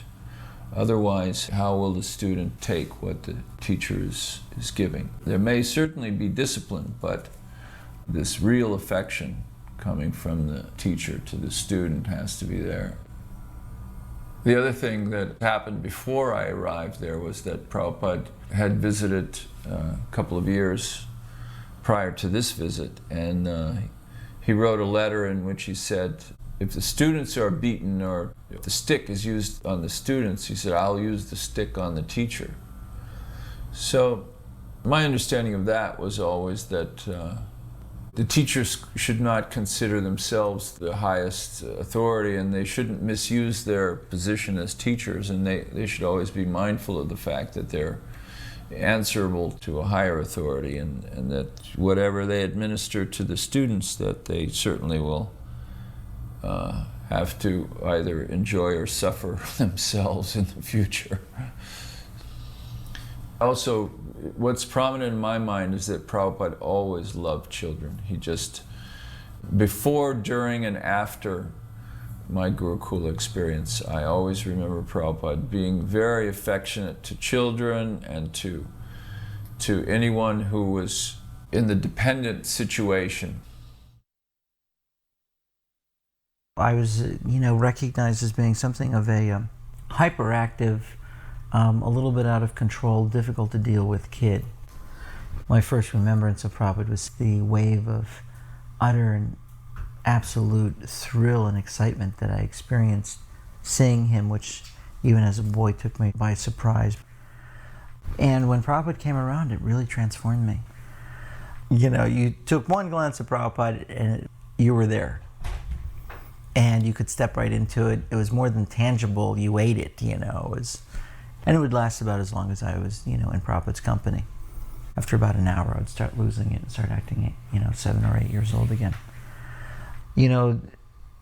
It really seemed everyone was very harsh in comparison to what Prabhupada was about. And so as soon as Prabhupada would come, then it's like we would get nice clothes and we'd get new bedding, and the prasadam was like really good, and the harshness of the discipline went way down. And, which is sort of like the opposite of if you have a military superior officer coming through, then what happens is like, the discipline gets more and more severe and strict. And here it just seemed to happen that when Prabhupada came around, people lightened up a little bit. They seemed to become a little bit more blissful and respectful and sweet. I remember being in New Vrindavan with Prabhupada the first time. I must have been 2 or 3 years old. And the deities would open. We'd be standing in front of Vrindavan Chandra, and I would be dancing and holding Prabhupada's hand. And you zone in on small little details, and the detail I remember was holding his hand, and I would stop dancing because I'd start rubbing in the palm of his hand because it was so soft. The softness of Prabhupada's hand reminds me of the way that I feel about Prabhupada. And after a while, he'd let go of my hand and he'd sort of motion for me to dance and jump up and down, and smiling and making me jump higher and more and more. After the kirtans, Prabhupada would go and sit down on his Vyasasan, and everyone was sitting and listening to class, and I'd run out to the garden and pick a flower and run back in and pay obeisances in front of Prabhupada and hand it to him. Pay obeisances, run back out, pick a flower, run back in, pay obeisances. I just kept doing this all through the class, and Prabhupada never said anything. For me, I didn't have that fear of Prabhupada. You could tell that he would let you come close to him and hold his hand, and he'd encourage you to dance. Then, when I got older, I was in Dallas Gurukula, and I must have been 5, maybe 6, and Jagadish Maharaj would be standing there introducing each of us as we walked in the room, what our name was, who our parents were, what temple we were from. And Prabhupada would give us a rasgulla sweet. I remember for some reason, we went through quite quickly, but there was a couple of children where Prabhupada would ask more questions about them. And by that time, I had learned that Prabhupada was someone really special, and I was nervous. And they were asking questions about me when I was there, and I was like, hurry up, hurry up. This is making me nervous. And so I came back from Dallas Gurukula to New Vrindavan in 1976. And that was the last year that I saw Prabhupada. I didn't go down and hold his hands at that age, and I didn't go down and offer flowers like I did when I was small. And I used to sing in the temple, and at one point Prabhupada had asked me to sing, and I came inside the room and I sang the first verse of Samsara Dava, and he said, keep singing. Some other people came in and started talking, but I left the room. My mother had always wanted me to sing. It just came up later on that I liked singing, but Prabhupada had asked me to keep singing that day that I went into his room. I paid my obeisances, and Atulananda was there. He gave me Prabhupada's garland. So I was like really nervous, and as soon as I got up, I looked at Srila Prabhupada, who was sitting behind his desk. And the first thing he said, so you were Henry Ford's great-grandson? And I said, yes, Srila Prabhupada. And then he said to me in a very grave voice, he said, so where is he now? And so I was a little stunned. My immediate reaction was, well, he's dead. But then I was thinking that this wasn't really what Prabhupada was talking about. He was saying, where's his soul now? Which I didn't have a really good answer for. So then Prabhupada spoke for a little while, and he was saying something along the line that Henry Ford was such a famous man. He said, now you should become just as famous for being a devotee. There was a teacher who I had been cultivating. He was teaching in the public schools, and he had won the award for being the best teacher in the county, and he was interested in Krishna consciousness. But he had somewhat of a disaster in his life because he had doubled as a bus driver. And on Valentine's Day, one of the children he let off the bus had crawled under the bus to retrieve a Valentine. And he had run over this child and killed it, not knowing the child was there. So he wanted to meet Prabhupada, but at the same time he was in distress. So I asked Prabhupada if he could see him, and he said, yes, bring him this evening at 7. And so I explained to Prabhupada that he had this concern because he was being sued by the parents. And so Prabhupada began to ask him so many questions, you know, to get all the details of the story. And I was kind of surprised. Did you have insurance? Did you look both ways? I mean, he was asking almost like his attorney, asking him all the particulars of the case. And then after he heard everything, Prabhupada said, it's all right, no court of law will hold you responsible for this. You did everything you were supposed to do. And then this boy was completely relieved. It was then that Prabhupada actually began to seriously preach to him, and he began to tell us a story about Werner von Braun, the V2 rocket scientist from Germany that had come over to help develop the missile program in this country. And apparently Werner von Braun in an assembly of scientists had stated that he thought the whole purpose of science is to prove the existence of God. So Prabhupada was making arrangements that some devotees would bring him copies of his books. Then he began to explain how the universe was like a machine, and that God was ultimately the driver of the machine. So then I got excited. I said, Prabhupada, this is wonderful. I said, he's such a famous person. If he becomes a devotee, then... And then he cut me off. He said, we're not interested in speaking to him because he's a famous person. He said, we are interested in speaking to him because he's come to the right point. He said, that is our interest. So he immediately corrected me that he wasn't cultivating the man because he was famous or that he could do something for us, but rather because he had actually come to this serious point of inquiry.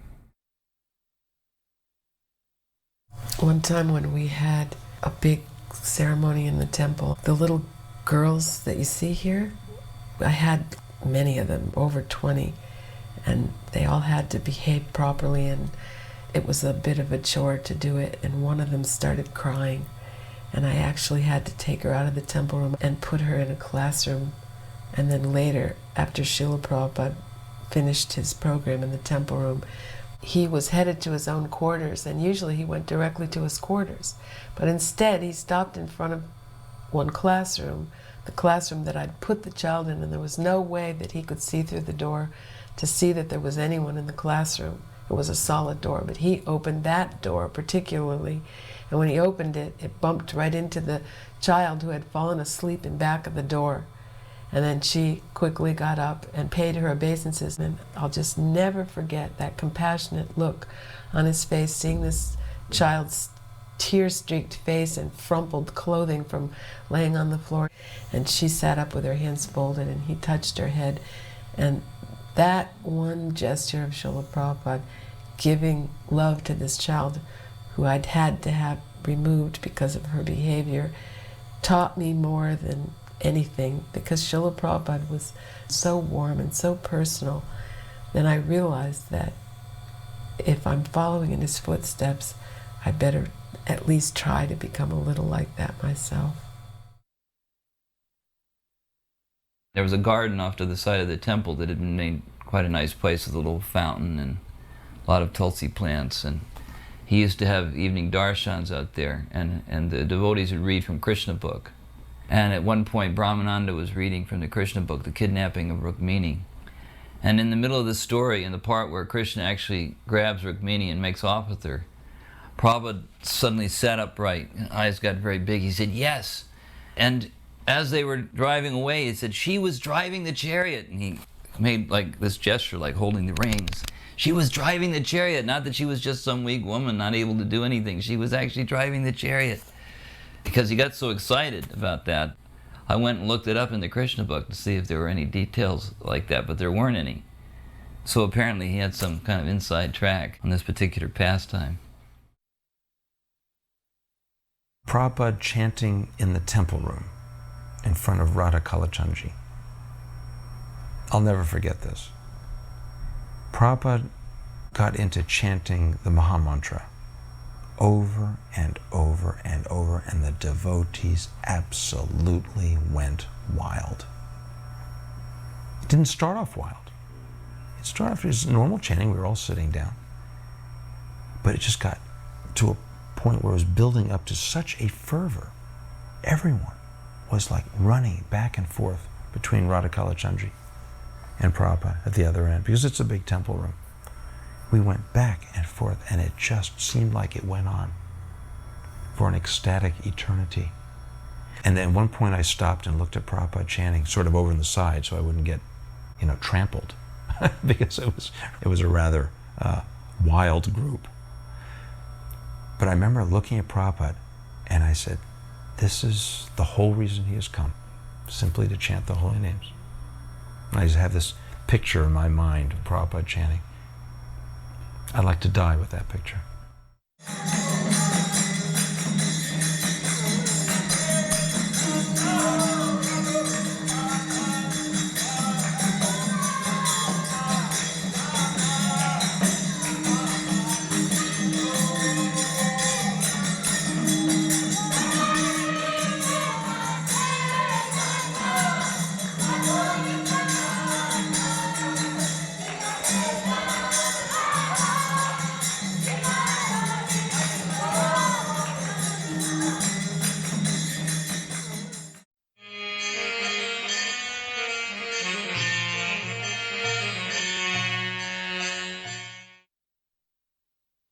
Prabhupada went for a morning walk in Talavan. And Prabhupada came out in this open field. And as soon as he stepped out of the woods and onto the field, he stopped and looked at the devotees. And he had a serious concern in his countenance. And he asked, why are these fields fallow? And why aren't there any men working these fields? And where's the oxen? And that really impressed me. I was the only one farming at that time. I didn't say anything. But it really touched me that Prabhupada was, attentive to what was being done in the agricultural realm.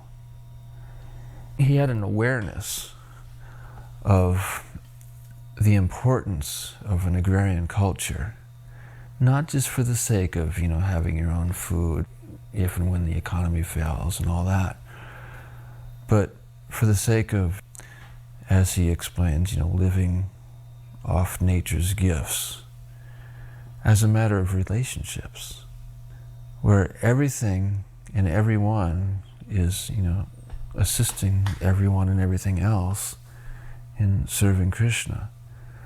And that kind of spirit fosters an appreciation for everyone and everything, which also fosters more appreciation of the designer of this whole perfect arrangement. And also, seeing food is more than food and water is more than water, but sacraments. I've been doing farm work and conservation work all my life. And I'd seen the plight of the American farmer, from 1950 on. I saw the introduction of tractors and how they displaced the draft animals, from which came overproduction of food, from which came the government paying the farmers more for not growing than they get for the crops, from the farms all going under, being bought up by the big exploitive farmers. So I saw this whole syndrome. And then I saw, by this concern, and it wasn't just a question, there was you could see in his face a serious concern that this would befall the devotees in New Vrindavan, because he was aware of this whole tendency and syndrome. His terminology, like, defining the tractor as the killer of the bull. If you're not seeing yourself as dependent on the land and dependent on the oxen, then you're not going to have the proper appreciation. You're not going to have cow protection on the level of what he defined as, the cows are jolly. They're not jolly unless they're contributing to society. So seeing these things that Prabhupada would pick up on gave me such an appreciation of the depth of his wisdom and the integrity of his understanding of all aspects of spiritual life. In the summer of '73 is when they started work on Srila Prabhupada's palace. I came in August right away I started working up at the palace. So when Prabhupada came in '74, there had been correspondence with Kirtanananda Maharaj and Srila Prabhupada about the palace, and Prabhupada kept on saying he was very anxious to come see the palace.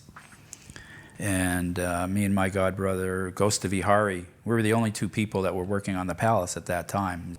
It was just some concrete blocks. There was no roof. It was mostly just a mud floor. I think they just started to lay marble in one room, and they only had like 2 pieces of marble down. And the rest, it was just, a construction site. Nothing at all really to look at. And Prabhupada, he got out of the car, and I remember he had a big smile on his face. And Kirtanananda Maharaj was showing him around the palace and saying, this is where the deity room will be, and from your study you'll be able to look at the deities, and this will be your bedroom and your bathroom. And Prabhupada was just smiling, beaming. And he was taking his cane and poking it on the walls, and he'd poke the door jamb, making sure things were solid. And there was a pile of cement that just had some plastic over it. And Prabhupada said, you should cover this better. Me and Gostavihari were there. We thought, why did he say that? It's perfectly covered with plastic. And it wasn't until like a week after Prabhupada had left that when we opened it up, when it had rained, some water had gotten in and ruined some of the bags. Prabhupada was so alert, he'd notice things like that. And then Bali Mardan Prabhu said, Srila Prabhupada, in the Krishna book, it says that Krishna's palace was illuminated with the jewels on the wall. And Prabhupada lifted his cane up and waved it towards the devotees, and he said, these devotees are my jewels. I rejoined Prabhupada in New Vrindavan, 1974. I was away for 6 months, and that's when I had gotten married, so now I was a grahasta. This one day, the secretary starts reading this letter, and it's from one of Prabhupada's disciples, and he's the temple president, and he's married. And in the letter, he asked Prabhupada if it's okay if he gets a divorce and remarries. In the same paragraph, he asked this question. So I'm just rubbing Prabhupada's back and listening, and Prabhupada gave his permission and said, yes, that's okay. So as soon as he said it, I just couldn't understand how Prabhupada had given that answer. I had been with him for a long time, listened to so many classes. Prabhupada speaking about Vedic society and marriage and no divorce. And when he said that, I just became, I guess, confused. Of course, I didn't say anything. It wasn't my position to speak. And I knew Prabhupada, what he said was correct, but I didn't understand it. It was probably the only time where I felt like that I just didn't understand Prabhupada's answer. And every evening I would give Prabhupada massage as well. So that evening I was actually so troubled that I just thought, I'm going to say something. I have to ask Prabhupada why he had said that. And I was at the foot of his bed, and I was rubbing his legs and rubbing his feet. And Prabhupada is lying down in bed, just so peaceful, which was a little troublesome because you don't want to say anything. But it was bothering me that much that I did. So finally, Prabhupada, you remember during massage today, that devotee sent a letter and he asked you if it was okay to get a divorce. And I couldn't even say and get remarried. And as soon as I said it, get a divorce, Prabhupada said, yes. I told him it was all right. I said, yes, Prabhupada, that's why I'm asking. Because you always say that no divorce, there's no question of divorce. Once one is married, they stay together. But you told him it was okay. And Prabhupada said, yes, in your country these things are going on, very common. And again, I had thought a lot about, what I wanted to say to him. So as soon as he said that, I said, yes, but also in our country, meat eating is common and intoxication is common. I said, but these things are all forbidden for us. And then he changed his tone, and he became more serious.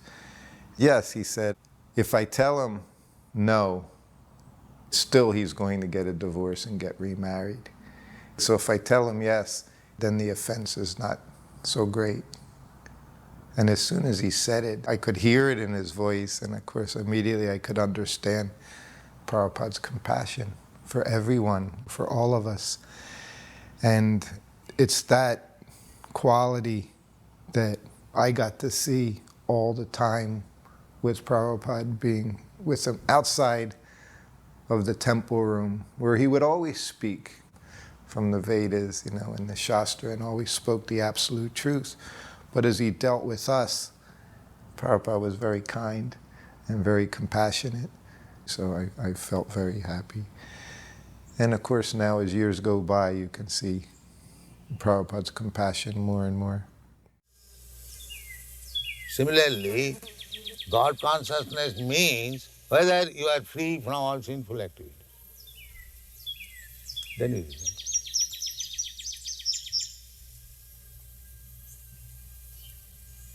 A God-conscious person will not be inclined to any sinful activity. The walk took place down toward Viola in a very, very, secluded place. Driving there, it was a magical moment for me.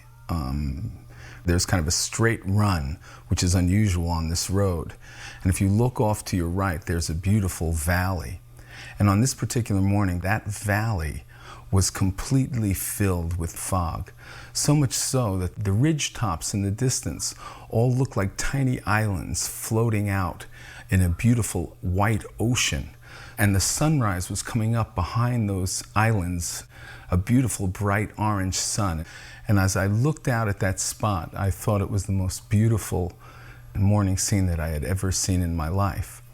I've lived in the community here for 35 years, and I have never seen the beauty of that morning when Srila Prabhupada was here. The sweets were just huge and thick and so creamy, and we wanted to be able to give these sweets to Prabhupada, who was going to visit a Prabhupada hut. The devotees there had made these little small huts made from straw and cow dung, and so we were all running behind the men on the walk. So when Prabhupada was actually going in the hut, we stayed to the side and we got this plate all nicely made with a huge stack of Maha sweets. And then we had tucked our poems around the plate so that Prabhupada could read these poems and letters later on. They were all from the Sankirtan Matajis there on the party. And so we were standing beside one of the windows, and I was thinking, oh, Prabhupada's going to give them all out and I'm not going to get one. So as if he just read my heart, he looked directly at me and pointed his finger and held up the milk sweet that he had just bitten, and it was passed through these devotees right to me, and I was just like shaking, and I could barely put the sweet in my mouth because I couldn't believe that. How did Prabhupada know that I was just feeling that if I couldn't have his personal association, maybe I could just have some connection with him? And so this was his way of giving me a moment of his association.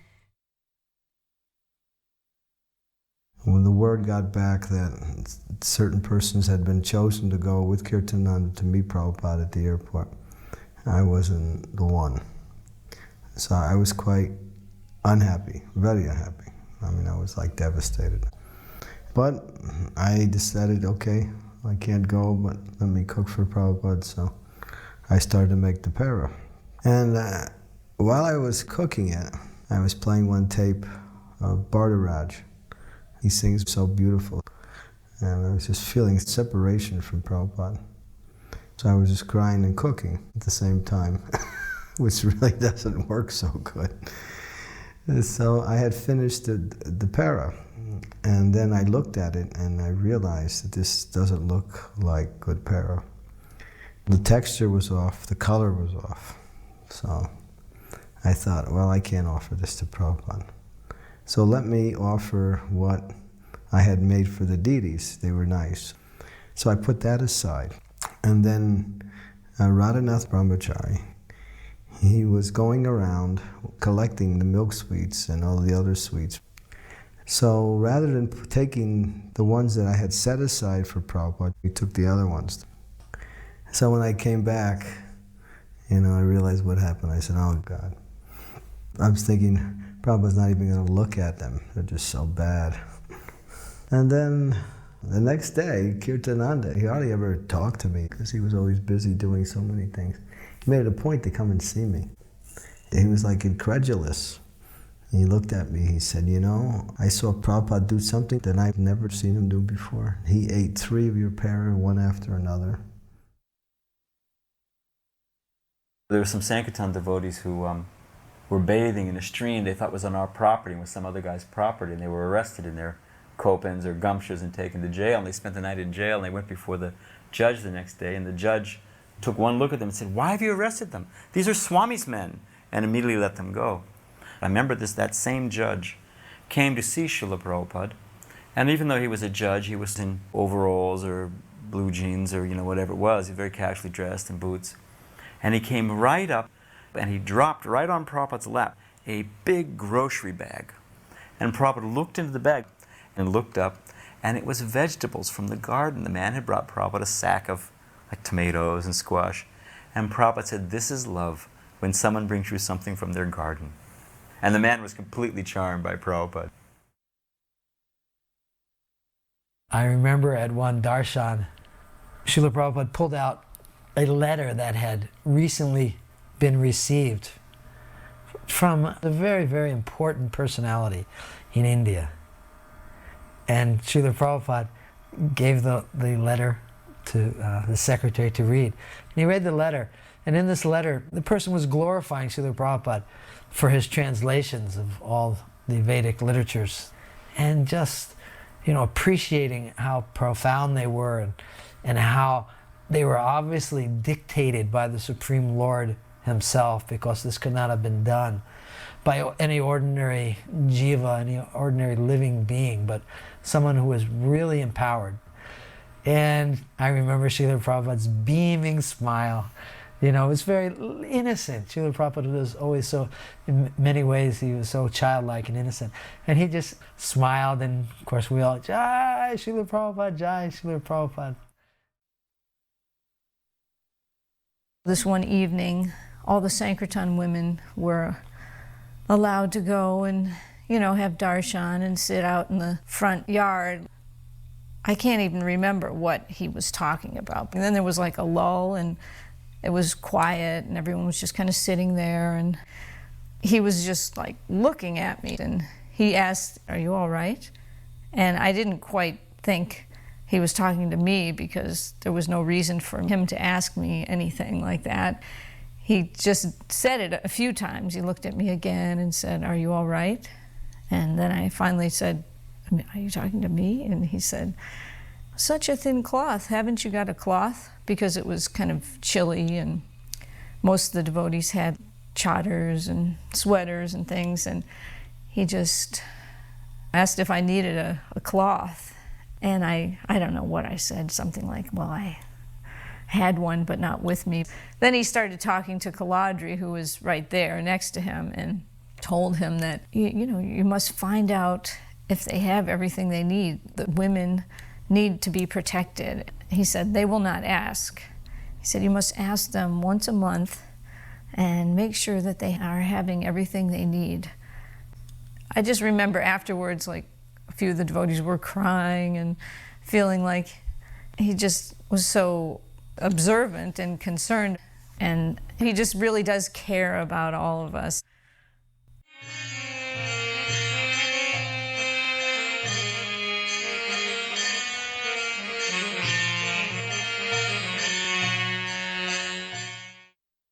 We were invited to go on a morning walk with Prabhupada, Mahara and myself, because we were the top book distributors amongst the ladies. So we got to go to the Brooklyn Botanical Gardens, and it was Brahmananda, Hridayananda Swami, Bali Mardan. So Prabhupada was saying to them, I had a dream, and I dreamt that we had a boat, and I traveled with 25 sannyasis and 25 brahmacharis all over the world in this boat. And then Bali Mardhan said, I have some boating experience.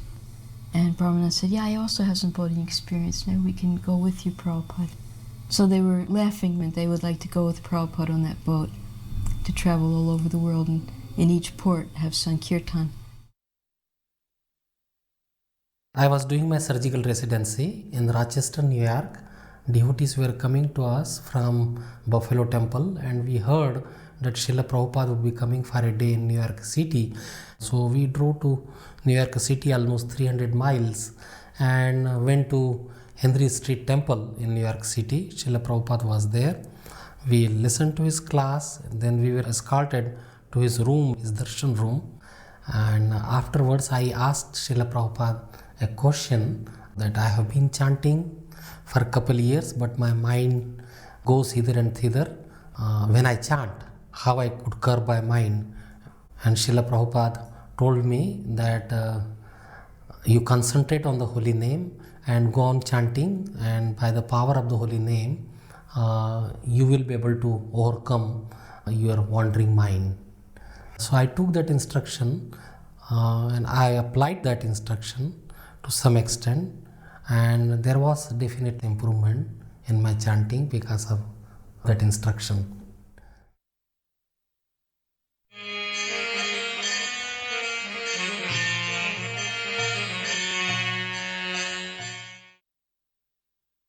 This is one of the first darshans that Prabhupada gave in Caracas. Prabhupada took great pleasure in discussing with the lawyer, Bolivar Barrios, that's his name, which is that man that you see there. He was a young man, actually. He already passed away, that lawyer. And he would pose all these questions, challenges of our philosophy. And Prabhupada would be very keen in replying to him. So the first devotees who went to preach to Venezuela, they were from America and Canada. From Canada was Hanuman Goswami at the time. He went to preach to the university, and he didn't know that most of the students were communist and Marxist. So he started to preach against atheism and communism, and a big discussion happened, and the student became very disturbed by his opinion. So they became so disturbed that they decided to hang him up. He was practically speaking running for his life. So this lawyer, his name is Bolivar, he was passing through with his car through the university, and he saw an orange-robed man running and so many people behind him shouting very angrily at him. So he stopped his car and opened the door. So the devotee, he ran and jumped in the car. And in this way, he practically speaking, saved the devotee's life. My feeling is that because of that, he continued to have relationship with the devotees and finally even with Srila Prabhupada himself. Actually, he was going every day to the morning walks with Prabhupada. One day, he could not come for some urgent business. Prabhupada, as soon as he walked out of the car, asked for him, "Where is the lawyer?" One interesting point I notice over and over is how Prabhupada has his own train of thought. It's so unexpected. He doesn't follow your train of thought. You know, you're expecting something from him. And like, for example, I told him how even the scientists, they acknowledge that whatever is created from Krishna is even better. Although they don't say it's created from Krishna, but you know, everything that comes from nature is better. So I told him, they say that this body is the most perfect machine. But Prabhupada even didn't accept that and said, well, where is perfection? No, I said, but it's the most perfect machine. Not that it's perfect, but it's the most perfect machine. But Prabhupada said, where is perfection? If it's perfect, then why we die? You see how Prabhupada took it from another angle. One question the lawyer asked during the morning walk was, ancient South America, before the Spanish went there, many things are similar to Vedic culture. Why there are so many similarities? And Prabhupada told him that actually in previous ages, all the planet was following Vedic culture. And that gradually faded up, Only in India, small amount of that culture is still there, Prabhupada said. But practically speaking, all over the world is vanished. Then Prabhupada told us about how Lord Ramachandra was taken to Brazil, to the Amazon. That was Maharavana's capital, Ravana's brother. Prabhupada said that Ravana's soldiers took him through a tunnel, 8,000 miles from Sri Lanka to Brazil, with the idea to sacrifice Ramchandra in front of goddess Kali. So Ramchandra told them, I'm a prince, I don't know how to bow down, you have to show me how to do it. So all the demoniac soldiers bowed down, and Ramchandra took advantage, taking the sword and chop off their heads. And interestingly, in Iscon farm in Brazil, there is a town called Hanuman, a very ancient town, and the original name of Brazil is Pindorama. So Rama's name is there, and Hanuman's name is there even now. Another interesting question that the lawyer asked was about food shortage in the world. He said, what our movement proposed to solve this problem? And Prabhupada pointed to a tree.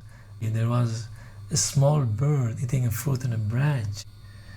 And he told the lawyer, you see that tree? You see that bird? Krishna is feeding this bird. Krishna is feeding all the living entities. So there is no scarcity of food. The only scarcity in this world is lack of God consciousness or Krishna consciousness. And we're trying to give people, especially if the leaders take it up, then all this artificial problem of food shortage will be solved immediately. Then Rianda Maharaj said, oh Prabhupada, we have also our food relief in Mayapur. This can be done also here in South America. And Prabhupada said, why not? But it should be prasad, not ordinary food. Because if you give them ordinary food, they will become more lusty, more materialistic. It should be prasad. We're on an airplane from Mexico City to Caracas, and Prabhupada started taking his puffed rice and peanuts. He ate for about 10 minutes or so, and then he just looked and said, okay. So I moved the puffed rice over, and I gave half to Paramahamsa. The other half I had in front of me. And after a few minutes, there was this stewardess. She's walking down the aisle, and she stops right in front of us, and she reached over, put her hand in my plate, and grabbed a handful of puffed rice, threw it in her mouth. And she says, oh, this is wonderful. What is it? And I said, oh, puffed rice. And she says, why are you eating this? And I said, well, we have our own diet, and we're vegetarian. And she said, oh, is there anything else I can get you? And I looked at Prabhupada, and he just looked at me, he said, hot milk. And she said, fine. So after about 10 minutes, she comes back with 3 plates. And she left, and I turned to Prabhupada. I said, Prabhupada, that's amazing, isn't it? And Prabhupada just said, no. He said, women, they have natural propensity to serve. And of course, I was thinking it was amazing that she took Prabhupada's Mahaprasadam right off of my plate. Somehow or other, she got what all of us were just mad after, was Prabhupada's remnants. So when I travel, it's always one of my favorite stories. So one day I was giving class, and I told the story, and after class, a devotee boy came up to me, and he said, that's an amazing story. Can I tell you Sankirtan's story? And I said, yes. He said, we would go out to the villages far from all the cities in Brazil and different places. You have to go by 4-wheel drive. And one day, we were in the rainforest, really far away from everywhere, and we found this village, and we did our Harinam. And then he said we began going door to door to distribute books. Then I went to this one house, and I knocked on the door, and a woman answered and tried to distribute books. And as soon as she saw me, he said I was in Dodi and Kurta, and she invited me in. I went in, and I started seeing there were pictures of Krishna on the wall, and she had an altar, she had deities. And he was so surprised. And then he said, "You're a devotee?" And she said, "Yes, yes. So wonderful to see a devotee," she said, "here." And he said, "Well, how did you become a devotee?" And she said, "Well, the first time I met devotees was I met Prabhupada on an airplane. I was a stewardess." And so this was the woman. It was 10 years later. From that time, after she took the Mahaprasadam, then she met devotees again and got a book, and that was it. That was the beginning of her spiritual life. Just seeing what Prabhupada has done, it's mind-boggling to understand how Prabhupada has made devotees. And it just goes on and on. When Prabhupada arrived in Caracas, we were extremely happy. We greeted him with flowers. We escorted him to his Vyasasan, and I had the task to wash his feet. Nobody had instructed me how to do this. I just saw the ingredients, the yogurt and the milk and the ghee and honey and so on and water. So I just concluded that I should go from thick to thin, and I started with the honey. The first thing I did was I took the Prabhupada's socks off and I touched his feet, and it was really, really soft. This is the softest skin I've ever touched. And I started to pour the honey and then the yogurt and then the ghee and milk like that. And then I started to massage his feet, even between his toes. Consciously, I wanted to alleviate his tensions, but that was not accepted. Nitai Prabhu and Paramahansa and other devotees were shouting at me, "Havi, Havi, what are you doing? This is not what I was supposed to do." And I was a little afraid that I was committing some offense or some mistake, and I slowly lifted my head towards Srila Prabhupada. And Srila Prabhupada nodded his head as if to say, you go on, no problem. In any case, all the ingredients were there in this stainless steel bowl, and I started to spray everybody with Charanamrita, with this nectar of Prabhupada's feet. Everybody was in ecstasy. We were jumping up and down. And, I did like 4 or 5 rounds of this. Everybody was practically wet, and I took the remnants to the kitchen, and then a wild idea came into my mind, and I drank the whole thing. Like 2 glasses of that blessed liquid. I remember I jumped up and down just by myself at the kitchen. Nobody saw me. I was the happiest soul alive. Prabhupada actually cried when he looked at the deities of Gaur Nitai. So during a lecture, he was saying how he was very touched that Sri Sri Gaur Nitai had come so far away from the holy Dham. Latin devotees are generally very emotional, so when Prabhupada started crying, it was very touching for all of us. Then some girl got up and at one point she said, there's Maya here in this temple, she said. And so Prabhupada told her, if you know there's some place where Maya is not, let us go there immediately.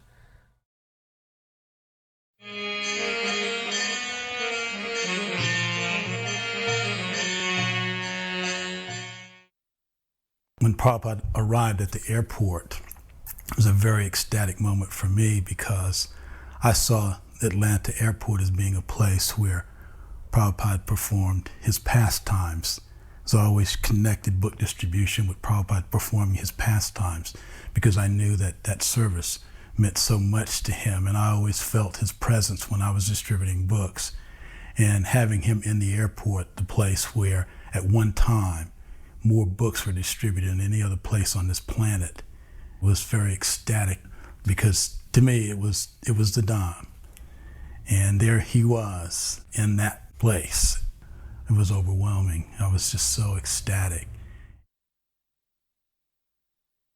In order to let the devotees get to the temple first, I took a long route. So we drove through this excellent neighborhood and then came to the temple. The devotees had already arrived, and there was this ocean of devotees, all in complete ecstasy with their hands, reaching up to the Vaikuntha.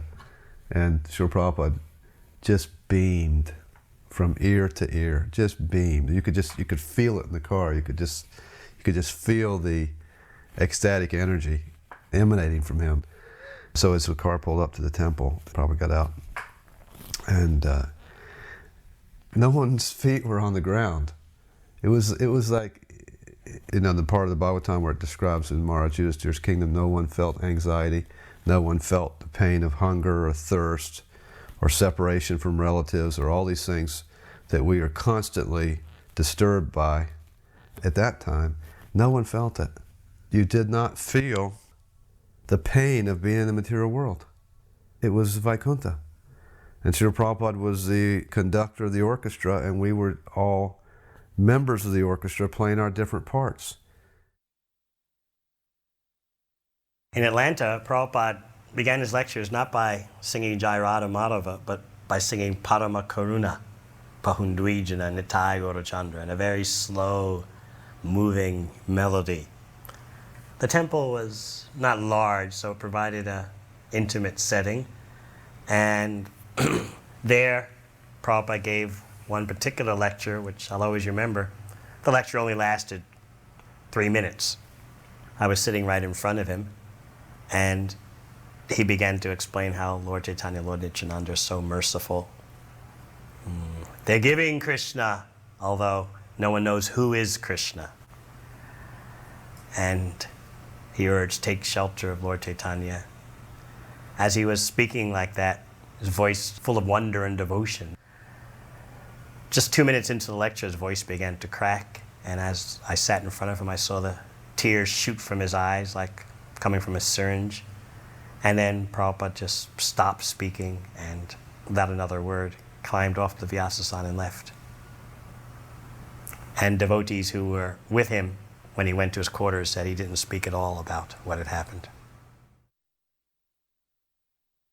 On Monday morning, Tamal Krishna Maharaj took all of us, about 80 devotees, there were 3 bus parties who had converged on Atlanta to see Srila Prabhupada. We all went into Prabhupada's room. Prabhupada started to lean against his bolster, and he spoke about brahmachari life. And he said, my Guru Maharaj, Bhaktisiddhanta Saraswati Thakur, loved this brahmachari life. He said, you can sleep anywhere, but if you get married, then you have to get an apartment, and so much trouble. So when those 3 words came out of his mouth, my jaw dropped. I was like shocked. I thought, he's trying to save us. He's trying to save us. Then his smile went off his lips, he became grave, and his eyes became deep, and he said, so the senses will bite. They will demand satisfaction, he said. Then he pointed his finger at us, but you preach. Then he put his hand up, and you pray to Krishna. And Krishna can make this itching sensation go away. And he flipped his hand, poof. But then his hand went like this. But if it does not go away. And he pointed in the back of the room was standing Gadidas and Ajadas. Then like them you can take. He did not insist that we remain brahmachari. But my Guru Maharaj, very much like this brahmachari life. And that's how he ended his talk. And as soon as he ended it that way, I thought, that's it. No more questions. That's what I'm going to do. I was completely convinced. And the crux of his conversation was, preach! That was the most impressionable thing of my entire devotional life. When Prabhupada saw Sri Gauranitai, he named this New Panihati Dham. And then also I presented an outline of a book, Life in its Origin, about 12 to 14 chapters in this book. And Srila Prabhupada approved all of them. And then Prabhupada said, but you should have one more chapter in this book. So that title was, Original Life is Lord Krishna. And then I requested Prabhupada, will you please write that?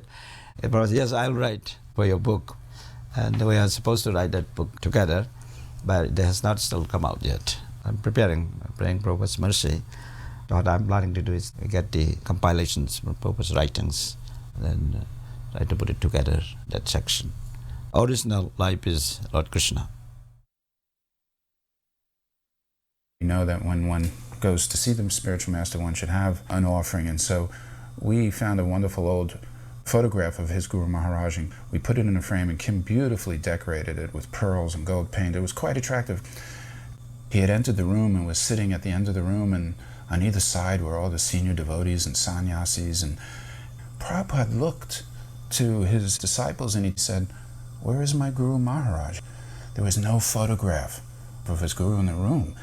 I didn't realize that this was Bhaktisiddhanta's appearance day. And at that very moment I walked up to him, approached him, and handed him a picture of his Guru Maharaj. Prabhupada put his hands in a namaste pose and just bowed his head a little to me in gratitude. It was just a wonderful opportunity for me to be able to present something to Srila Prabhupada. He was always so gracious to me. He always treated me with such affection and respect. I was not qualified for anything, yet he always gave me everything. After Prabhupada arrived, he had darshan, and I was invited to come up. I had my son with me, and I walked in, and Prabhupada said, who is this? I said, this is my son. And he said, this is a very nice boy. I want you to take care of him and take care of your family. And I was thinking more about book distribution because that was my service. At the time in the movement, family life was not something that we really thought about.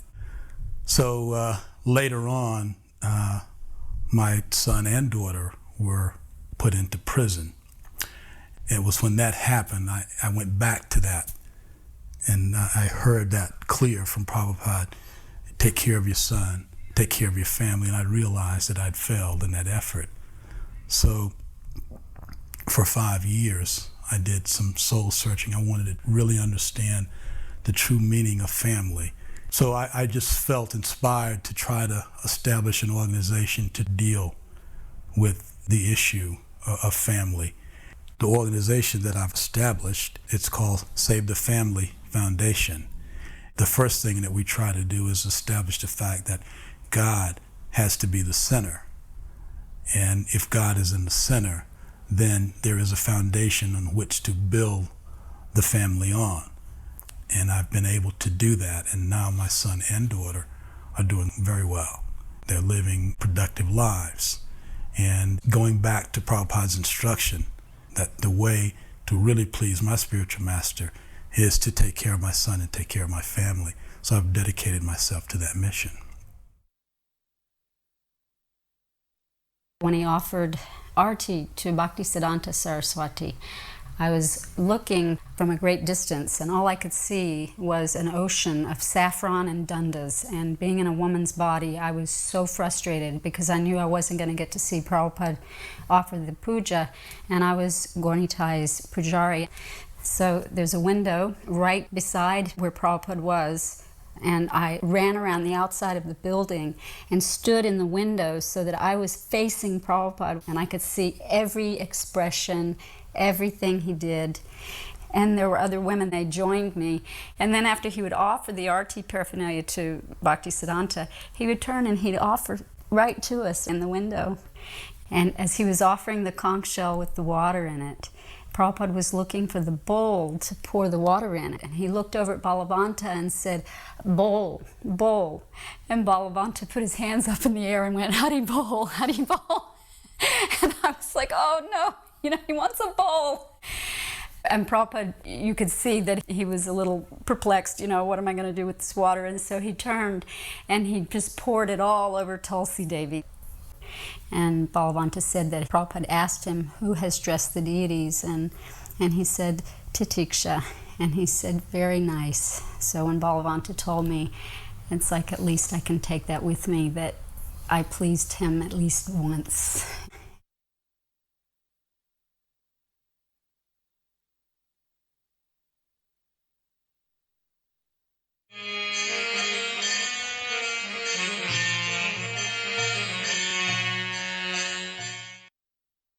Once in Calcutta, we were driving back from somewhere, and we went past this one park, and Prabhupada pointed to it, and he said, see that park? When I was a boy, he said, I used to play football there. And then he laughed, and he said, I was the goalie, because they didn't have to run around. And I didn't like to run around so much, so I became the goalie. You know, Calcutta was such an interesting place to be in because it was Prabhupada's home. It was childhood. He had such an amazing memory, you know, going way back.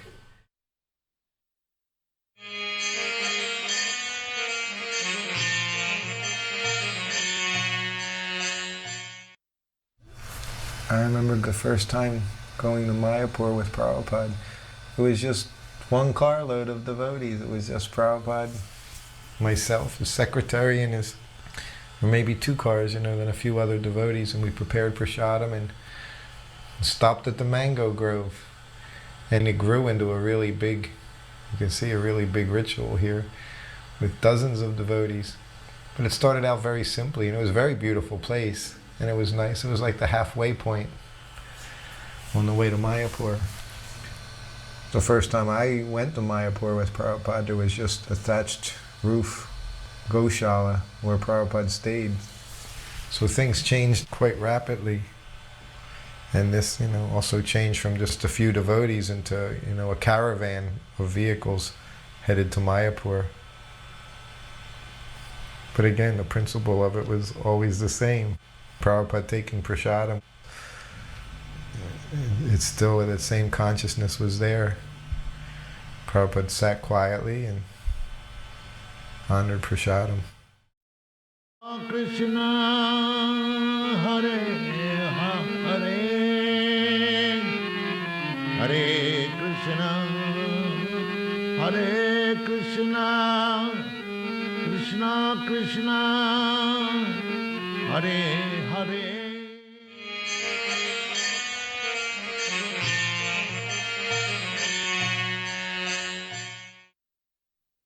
1975 was the first year that everyone practically who was a devotee for some time got to go to India. They had an initial first festival in '74, and it was more or less the senior devotees, leaders, temple presidents. But '75 was open to everyone. All the devotees went together on the same plane, leaving out of New York. We all sat together. The middle section was all devotees, New York devotees, and the other cities nearby. During the flight, we would have kirtan because we loved kirtan. And the devotees would get in the aisles of the plane, and we'd be jumping and chanting, and the plane would start to move back and forth, and the captain had to make an announcement, please take your seats so you're disturbing the plane. Prasadam was provided by the temple. We all brought packaged prasadam. And when we stopped in London, the London devotees all met us at the airport and brought us more prasadam. And this was Radha London Ishwara prasadam, and that was very special. And because most of us had never been to Europe before. And then we arrived in Calcutta. I remember them saying that this was the first 747 to land in Calcutta, Dum Dum Airport, and it was half full of devotees. It was an Air India flight.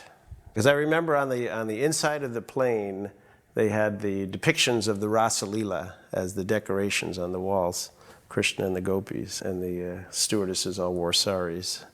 Everything was new, everything was fresh. We were all very happy because we were in the Holy Land, and everything was transcendental. The Ganges was there, the birthplace of Chaitanya Mahaprabhu, the center of ISKCON. Prabhupada desire was to have Mayapur as the world headquarters. And to be with all the senior devotees, all the sannyasis, to be with Srila Prabhupada. You know, most of us had come from smaller temples.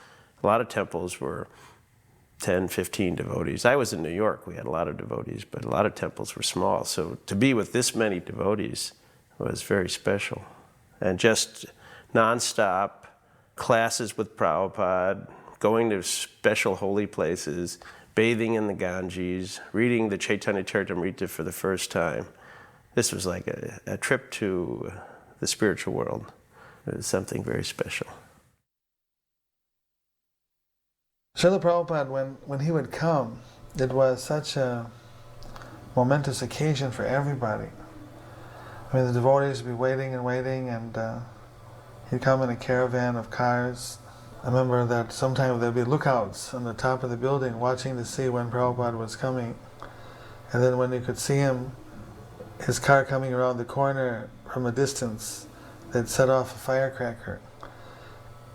And then everybody know that Prabhupada was coming and start blowing conchas and running.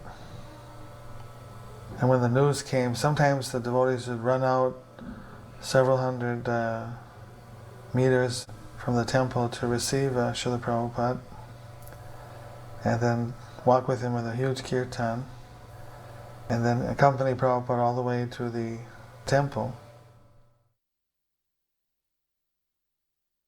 It was announced what time he was arriving and that we should all go down to the gate to greet him.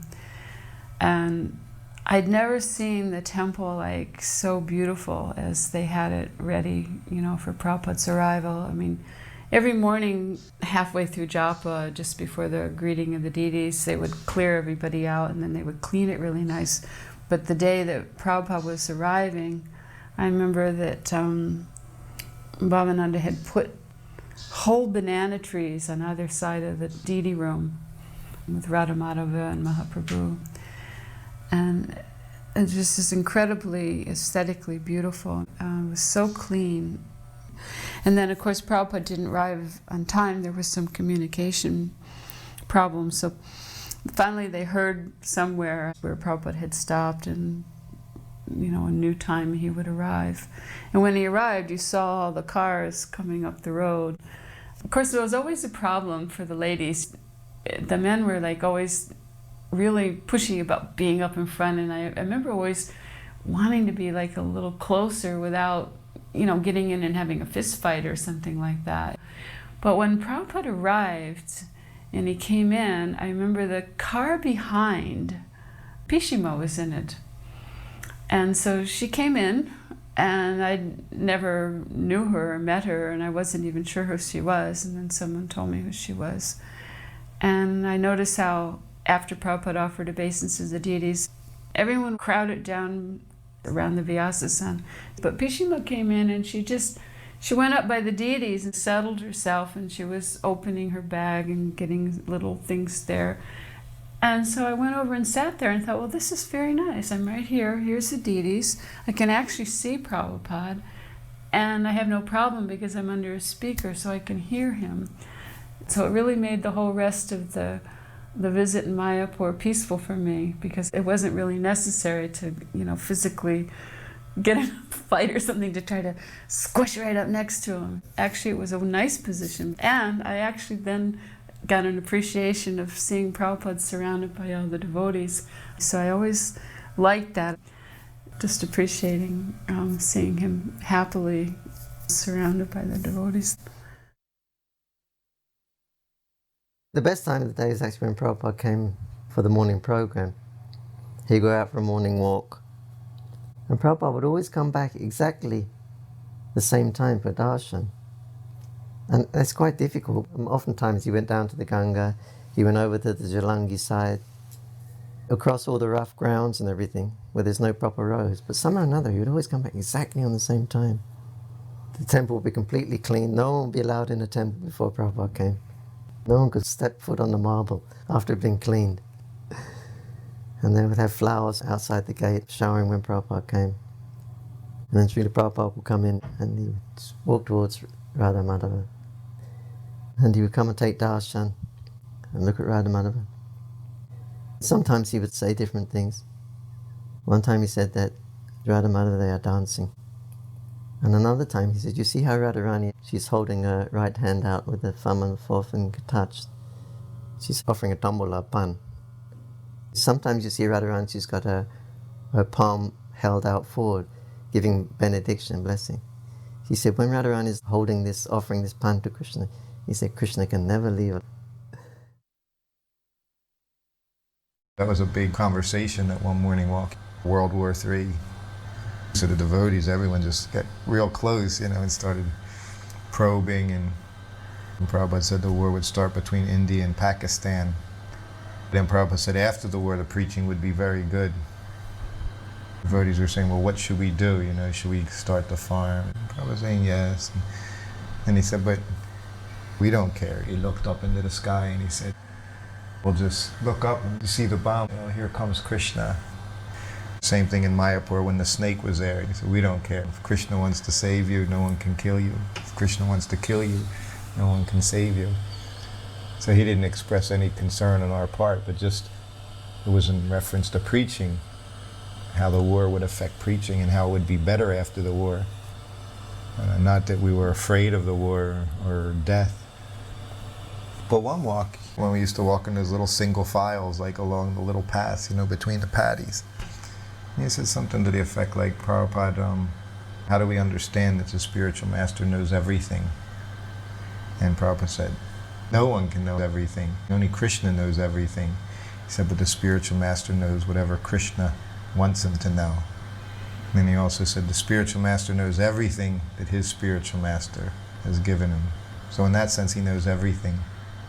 But only Krishna knows everything. I'll tell you this. From the time I met him in Lower East Side until his passing, he didn't make a single mistake. And he once said something like this about his guru. He said, even when he was wrong, he was right. Every step advanced the society. I had to take a running leap across a rice paddy ditch, and Prabhupada once did it in one step, and we looked at each other. How did he do that? How did he do that? One thing, when Prabhupada came to the marble Mayapur temple, he praised Bhavananda, said, thank you for keeping everything very clean. Management means just keep everything clean. In 1975, I was in Mayapur for the festivities, and I had the privilege of filming Srila Prabhupada when he circumambulated Radha Madhava and rang the bell with all the devotees dancing around him, and also on his morning walks. At one point I filmed him from behind, from Prabhupada's point of view, as he approached the temple. And in this service, I only felt support from Srila Prabhupada. I never felt that he in any way disapproved of what I was doing, but rather that he approved of it and actually encouraged it. So I took this as Prabhupada's personal mood towards the women, not just me, but towards women generally in spiritual life. There was only encouragement, enthusiasm, and appreciation of our service. So in that way, I felt personally protected, and also I think all the women in Prabhupada's society felt this protection and encouragement from Prabhupada. When Prabhupada would ring that bell, everyone would go wild. And it was as if it was a confirmation that we were doing the right thing by performing kirtan in Mayapur. Whenever Prabhupada would do something a little out of the ordinary, move, dance, express the ecstasy that we could feel that he was about, that kind of external confirmation of it would drive the devotees mad. That one morning as Prabhupada used to circumambulate the deities and ring the bell and the big kirtan party would go around, the whole mood was pretty ecstatic that particular morning. I don't know who was leading kirtan or what, but Prabhupada was very blissful. He'd go around, he'd ring the bell with the kirtan, bong, bong, bong, bong, bong, and the kids were dancing like mad out in front, and then he'd go around and he'd ring the next bell, and then he'd come around in front of the deities. So I said, geez, I'm not going to fight these crowds. So I'm going to wait right here by this pillar, in front of the deities, and then when Prabhupada comes around, then I'll be there to see him. And so, sure enough, here comes Prabhupada around, and Brahmananda's there, and so Prabhupada stops in front of the deities, and he starts looking at the deities a little bit, and then he folds his hands in obeisances and does a 360, turns around, and the kirtan's going and going, and then finally Prabhupada all of a sudden lifts his arms up and starts dancing. And everybody just kind of went through the roof at that time. Very similar to that Rath Yatra when Prabhupada got up off the Vyasasana and started to dance, and everybody just went wild. I remember seeing a reflection off of Brahmananda, some kind of, just golden reflection that must have been Prabhupada. But it's amazing how just seeing Prabhupada was so enlivening, so special. From where I was sitting, I used to see Prabhupada, and they would put chandan on his head. He would all go kind of white, his forehead, and he was sitting, and he was such a, an aristocratic person. I just couldn't picture or think of what kind of person he was. He looked so, like a king, like a very aristocratic person. I just couldn't put it in words. And then one time one devotee came up to me and said, "You know what I've just read?" He said that the spiritual master is the sum total of all the demigods. I said, wow, yeah. That's exactly how I'm seeing Prabhupada. That fits his description, like he's competent to, as a pure devotee of Krishna, he's competent to be in the position of preaching to everyone, even demigods. He is the sum total of all the demigods. And the devotees, they were offered chamras to Prabhupada, and those chamras would change colour. They would be multicolored. They would be red, blue, yellows as they were going up and down. And where I was sitting, from my angle of vision, I could see that many, many times, many days, not only one time. And even I asked another devotee one time, I said, "Can you see what I'm seeing? Is the chamra changing colour?" And we were looking, he said, "Yeah, it is." They would actually be multicolored. I don't know if it's some trick of light or anything, but anyway, somehow or another, those chamras were changing colours. After we constructed the Lotus building, Srila Prabhupada became aware that the devotees were very much disturbed by all the excessive cinema music that was coming from over in Navadvip and from Swarupganj. And they had their ghetto blasters over there, their big, huge loudspeakers, and it was driving us all crazy. It was really disturbing us. So Jayapataka Maharaj and Bhavananda mentioned this to Srila Prabhupada, and Prabhupada said, "Blast them back. You should blast them back." So Jayapataka Maharaj and Bhavananda put these huge big speakers on each corner of the Lotus building. Massive big things. And we played Prabhupada's bhajans and our own kirtans. And we really blasted them. So, because it's better that we listen to our music than their music. If we're going to get blasted, we may as well get blasted by our own music rather than get blasted by all their cinema music, mundane stuff. So they started to respect the fact that we were here then, and I think some kind of a truce came up. But there was a big sound war going on there in the early days. During the day, we would go on parikrams. Chutananda Swami was leading the parikram on each place and explaining about the importance of all of the holy places in Mayapur. And we would all come down Bhaktisiddhanta Road to the various spots and temples. For most of us, this was our first visit to India, certainly my first visit. I remember some devotees telling me, "This is the dust that Lord Chaitanya walked on. This is Chintamani. This is not different from the spiritual world." And that realization was unique to all of us. Prabhupada was always the center of the festival. We all came to India to see Prabhupada. Prabhupada wanted us all to come to Mayapur every year. He felt it was very important for us, as this was the birthplace of the Hare Krishna movement. The managers were very concerned that we didn't spend too much time in India because they They wanted us to come back and do Sankirtan and run the temples and preach in the West. The idea was to come to India and to get recharged and enlivened and go back and preach in the West. I went into Prabhupada's room and I wanted to personally say to Srila Prabhupada, thank you for bringing us to Mayapur. So in the darshan, we're all sitting there listening, and when it was over, everybody offered their obeisances. So I stayed down on the floor longer and offered my obeisances very, very slowly, so that when I stood up, pretty much everybody was out of the room. So I walked forward to Prabhupada, sitting at his desk, and he was going to drink some water, and I stepped forward and I said, Srila Prabhupada? And he was just about to drink, and he said, yes. And I said, I just wanted to take this opportunity to say thank you for bringing us all here to Mayapur. And Prabhupada sipped a little water and he said, oh, I have not brought you. Chaitanya Mahaprabhu and my Guru Maharaj, they have brought you.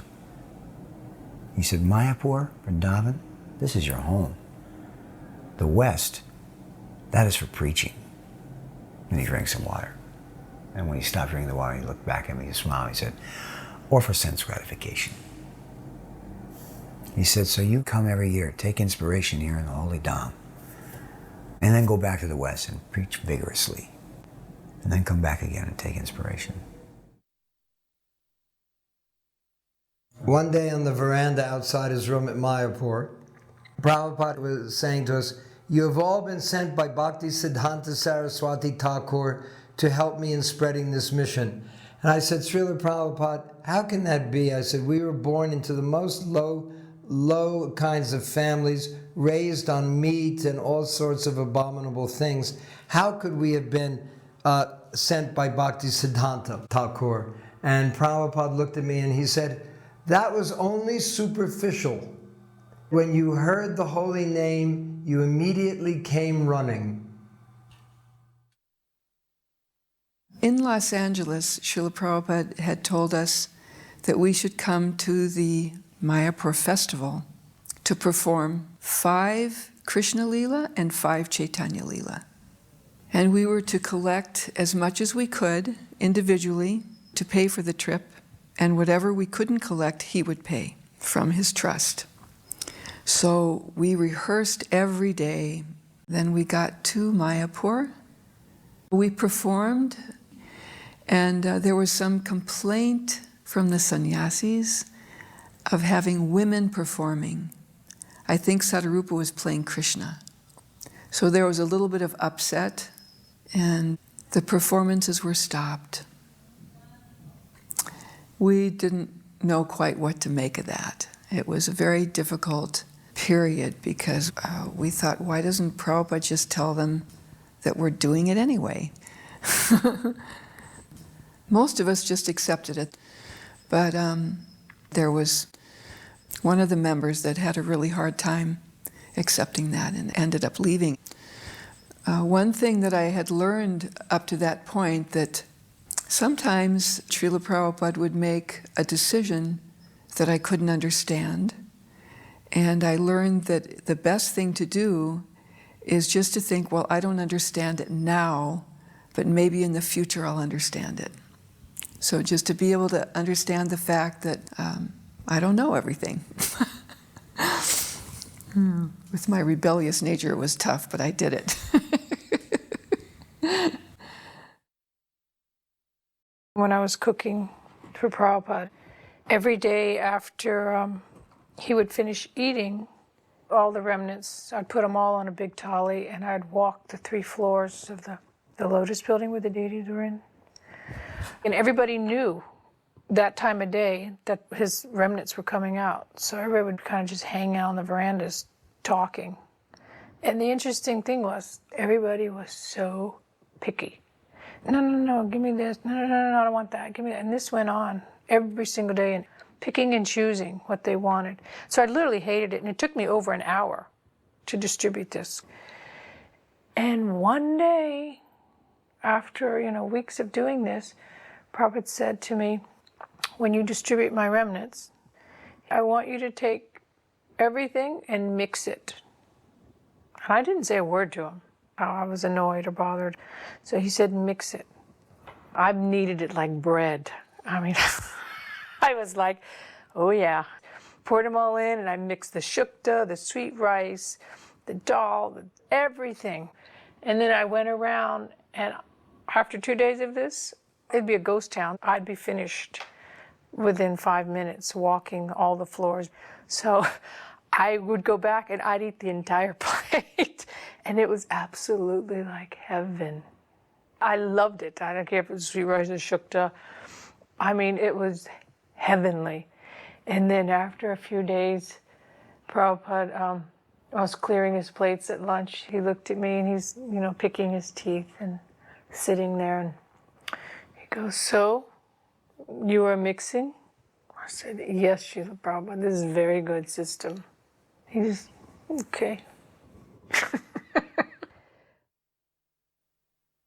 I was very young at the time. I joined the temple at the age of 16, and with my parents' blessings, which was pretty unusual at the time, with their funding, managed to attend the first 4 Mayapur festivals, the large ones from 1974 to 1977. And as a young brahmachari, we all wanted to be with Srila Prabhupada as much as possible. That was the ideal. But there was a real conflict there because of the service that we had. Many times, especially those of us who worked behind the scenes in the kitchens and the service as pujaris and things like that, had these responsibilities which meant that we weren't able to take part in all the fun stuff of the festivals, and we were really integrated into the mechanism of what made the festivals happen in the first place.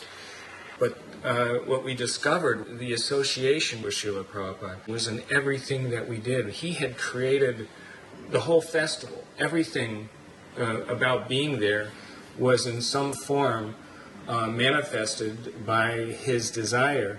All the different interactions with the public, the interactions amongst devotees, we were all there for the same purpose. So what I felt was that just by being there and just by participating, that it was fulfilling. It was something that was part of fulfilling Srila Prabhupada's greater mission. And as a result of that, it was incredible. It was actually a life-changing experience for me.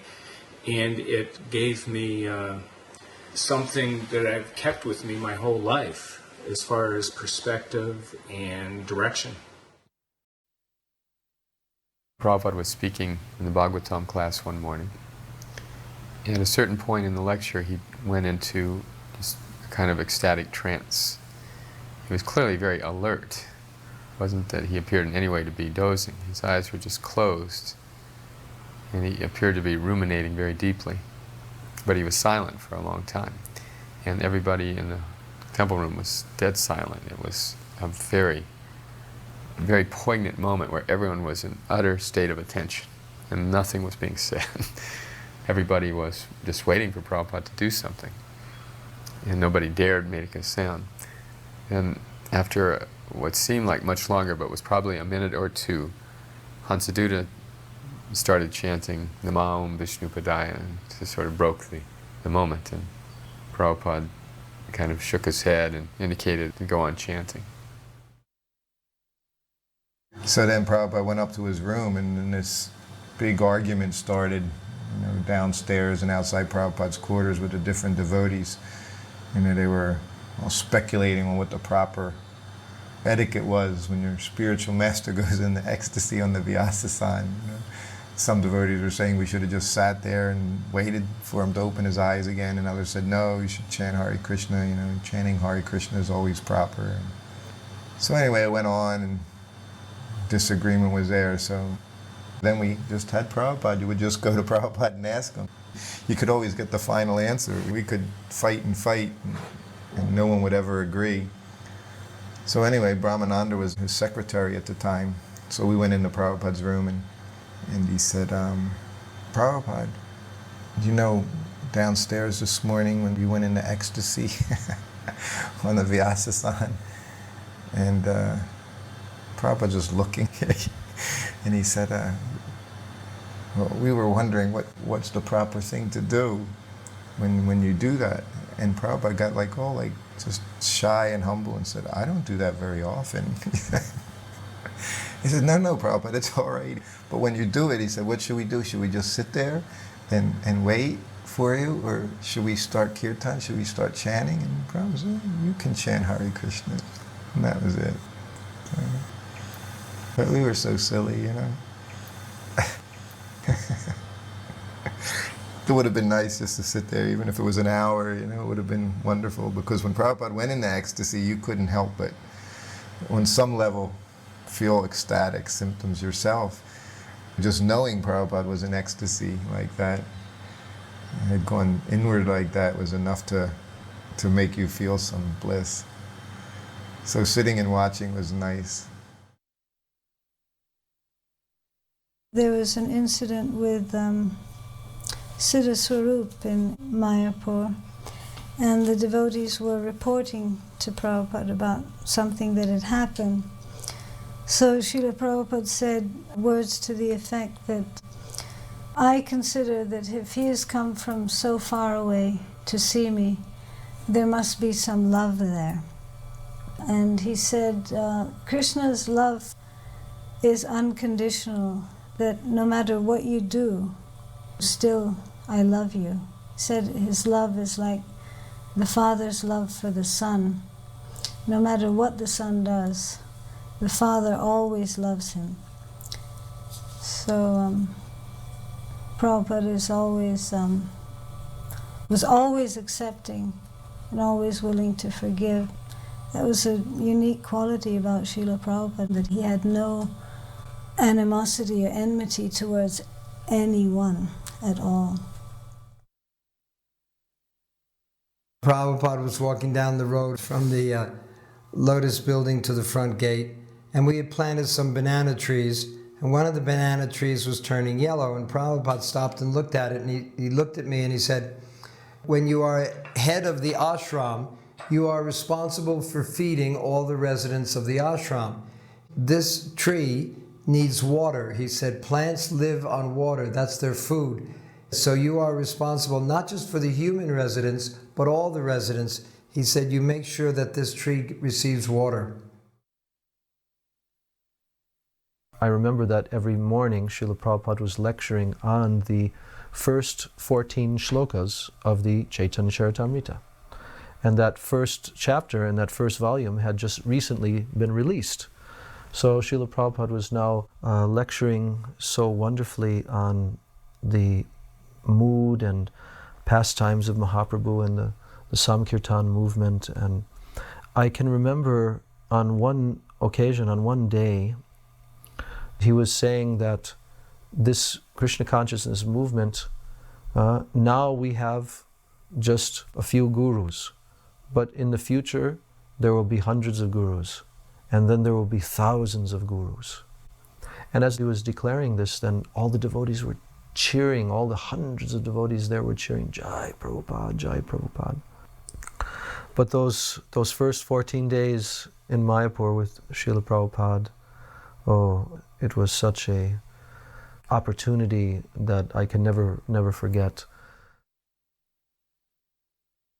In Mayapur, we never bought any flowers. We just used flowers for the deities and for Prabhupada's garland from the flowers in the garden. And we didn't pick them ahead of time, we just picked them that morning. The little girls who were 10 years old or so, there was like 3 or 4 of them, they'd go out right after Mangalarti, even if it was dark, because in the wintertime it'd be dark after Mangalarti, and they would pick the flowers. And then they'd bring them back to the temple and they'd make the garlands. And Prabhupada's garland, they would really make a nice garland. It was thick and very long. You know, sometimes they made him down to Prabhupada's knees. It was kind of hard for him to walk with such a long garland. And one of their habits was that they would take the petals that were left over after making all the garlands for the deities and for Prabhupada, and they would sprinkle them on Prabhupada's shoes, which are right outside the doorway. So one day, the little girls told us ladies, be there when Prabhupada leaves the temple room. You're going to see something fun. So we were outside the door when Prabhupada came out, and a servant would always help Prabhupada on with his shoes. This particular day, he started walking, and the flower petals normally would fall off his shoes when he took a few steps, but they weren't going anywhere. And Prabhupada looked down at his foot, and kind of shook it one foot a little bit and put that foot down. They picked up the other foot and shook it, and there were still flowers on his shoes. And the little girls were cracking up. They just thought it was so funny. They had actually made little garlands and tied them around the toe of Prabhupada's shoe. So then he started laughing too. I mean, it was just really comical. And Prabhupada was such a good sport. I mean, he had such a great sense of humor. So he just thought it was really funny that they played this innocent joke.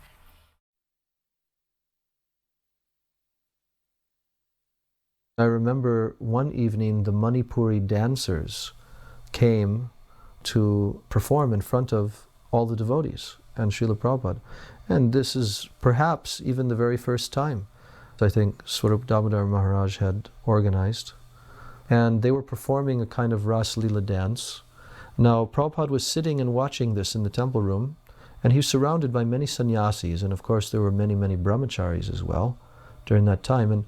And we were watching this dance performance where there were very beautiful, decorated young ladies who were dancing and performing the Ras Leela dance, depicting the beautiful moods of the gopis. And Prabhupada gave a short talk after this.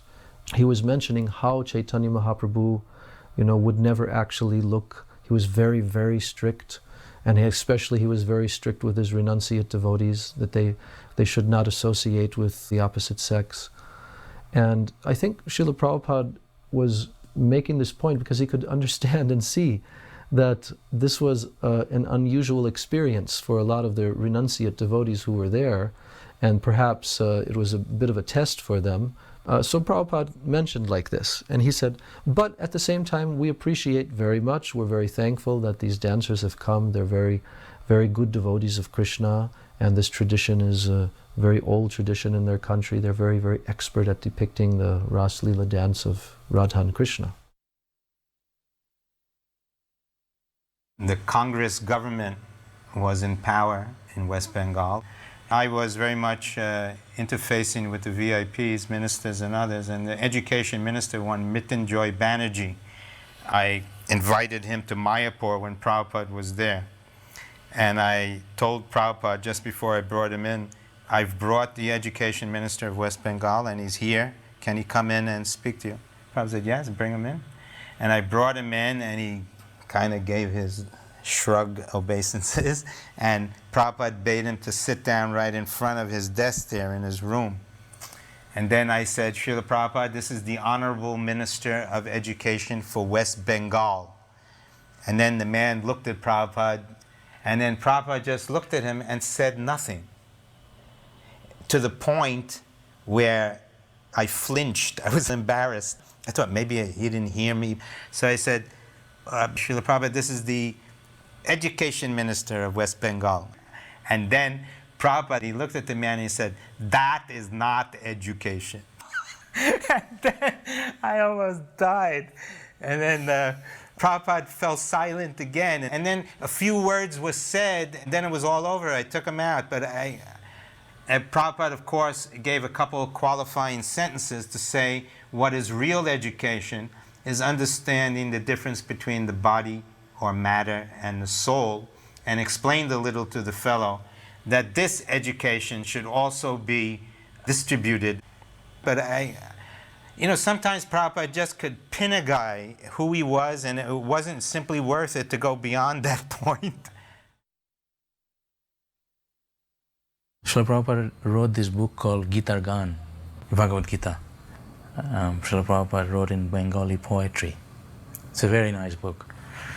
And Prabhupada wanted Gurukul boys to learn these verses and sing while we are walking to the temple in the line, especially morning time and evening time. And he wanted us to actually learn all the verses. And I was one of the boys that knew the whole Gita Gan by heart. So there was a time when my teachers arranged with Prabhupada that some of our boys sing this to him individually, chapter by chapter. So I studied very hard, and I was called in to sing to him one chapter.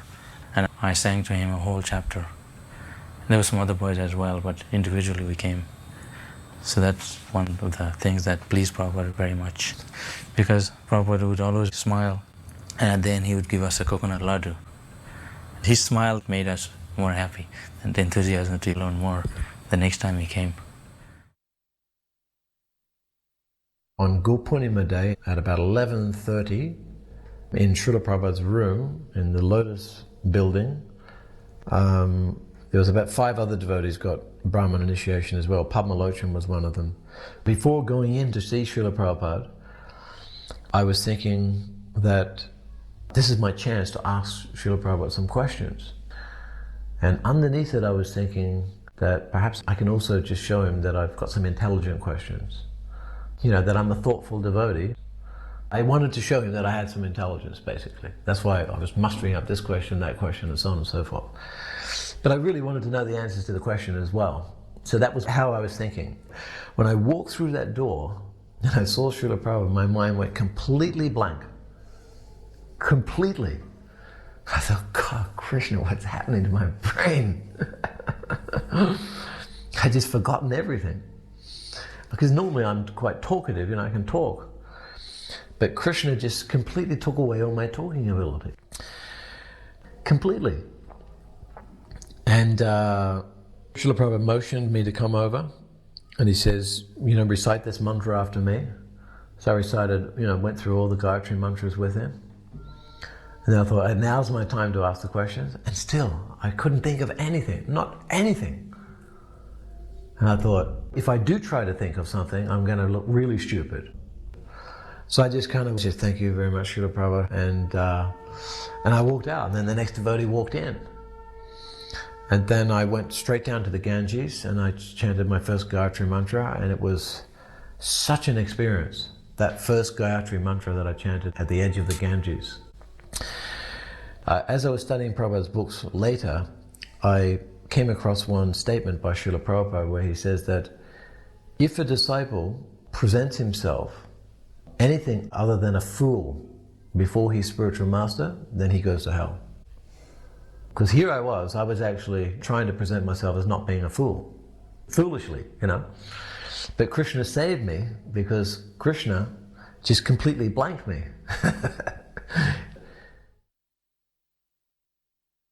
Prabhupada's Guru Purnima lecture that year went right to my heart.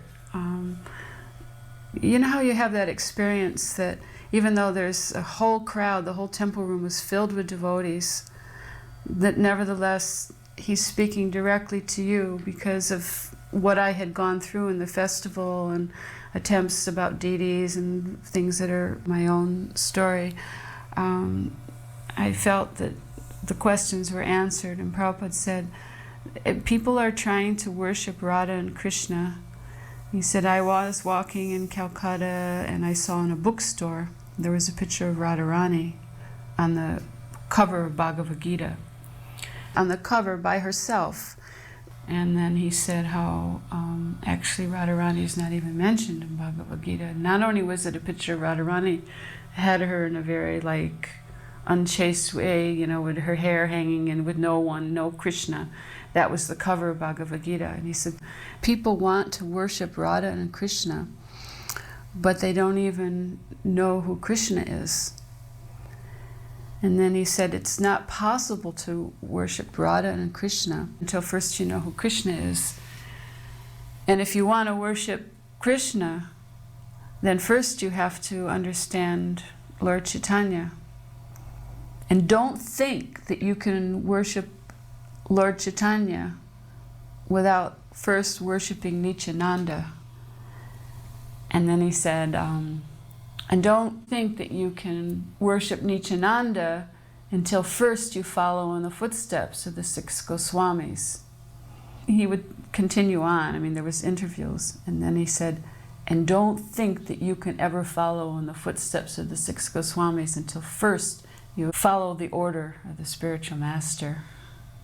Although we had, by writing, gotten permission to see about purchasing Radha Krishna deities, this was the idea, you know, coming to India. And I remember sitting in the audience and feeling like Prabhupada personally, in a most direct but nevertheless compassionate way, just kind of like put me in my place. First you must follow the order of the spiritual master. And being put in my place was like so ecstatic because it meant that I actually had a place in Prabhupada's movement. I felt like the tiniest little dot of a space because that's how squished down I had been put, you know. After that, I just felt I belong finally.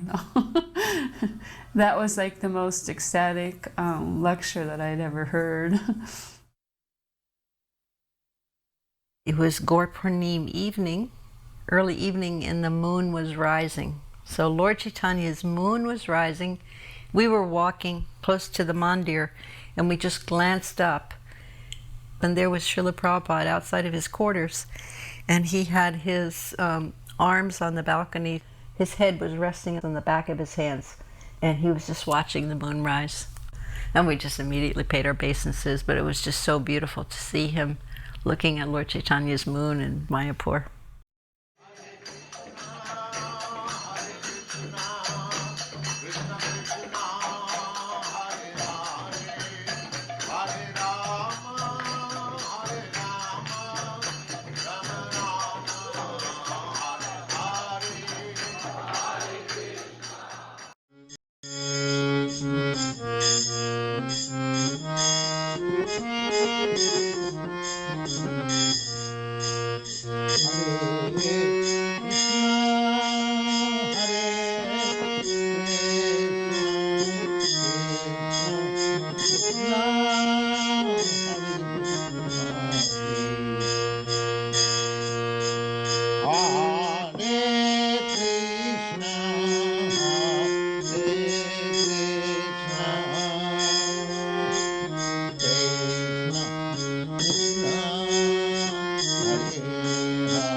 Ram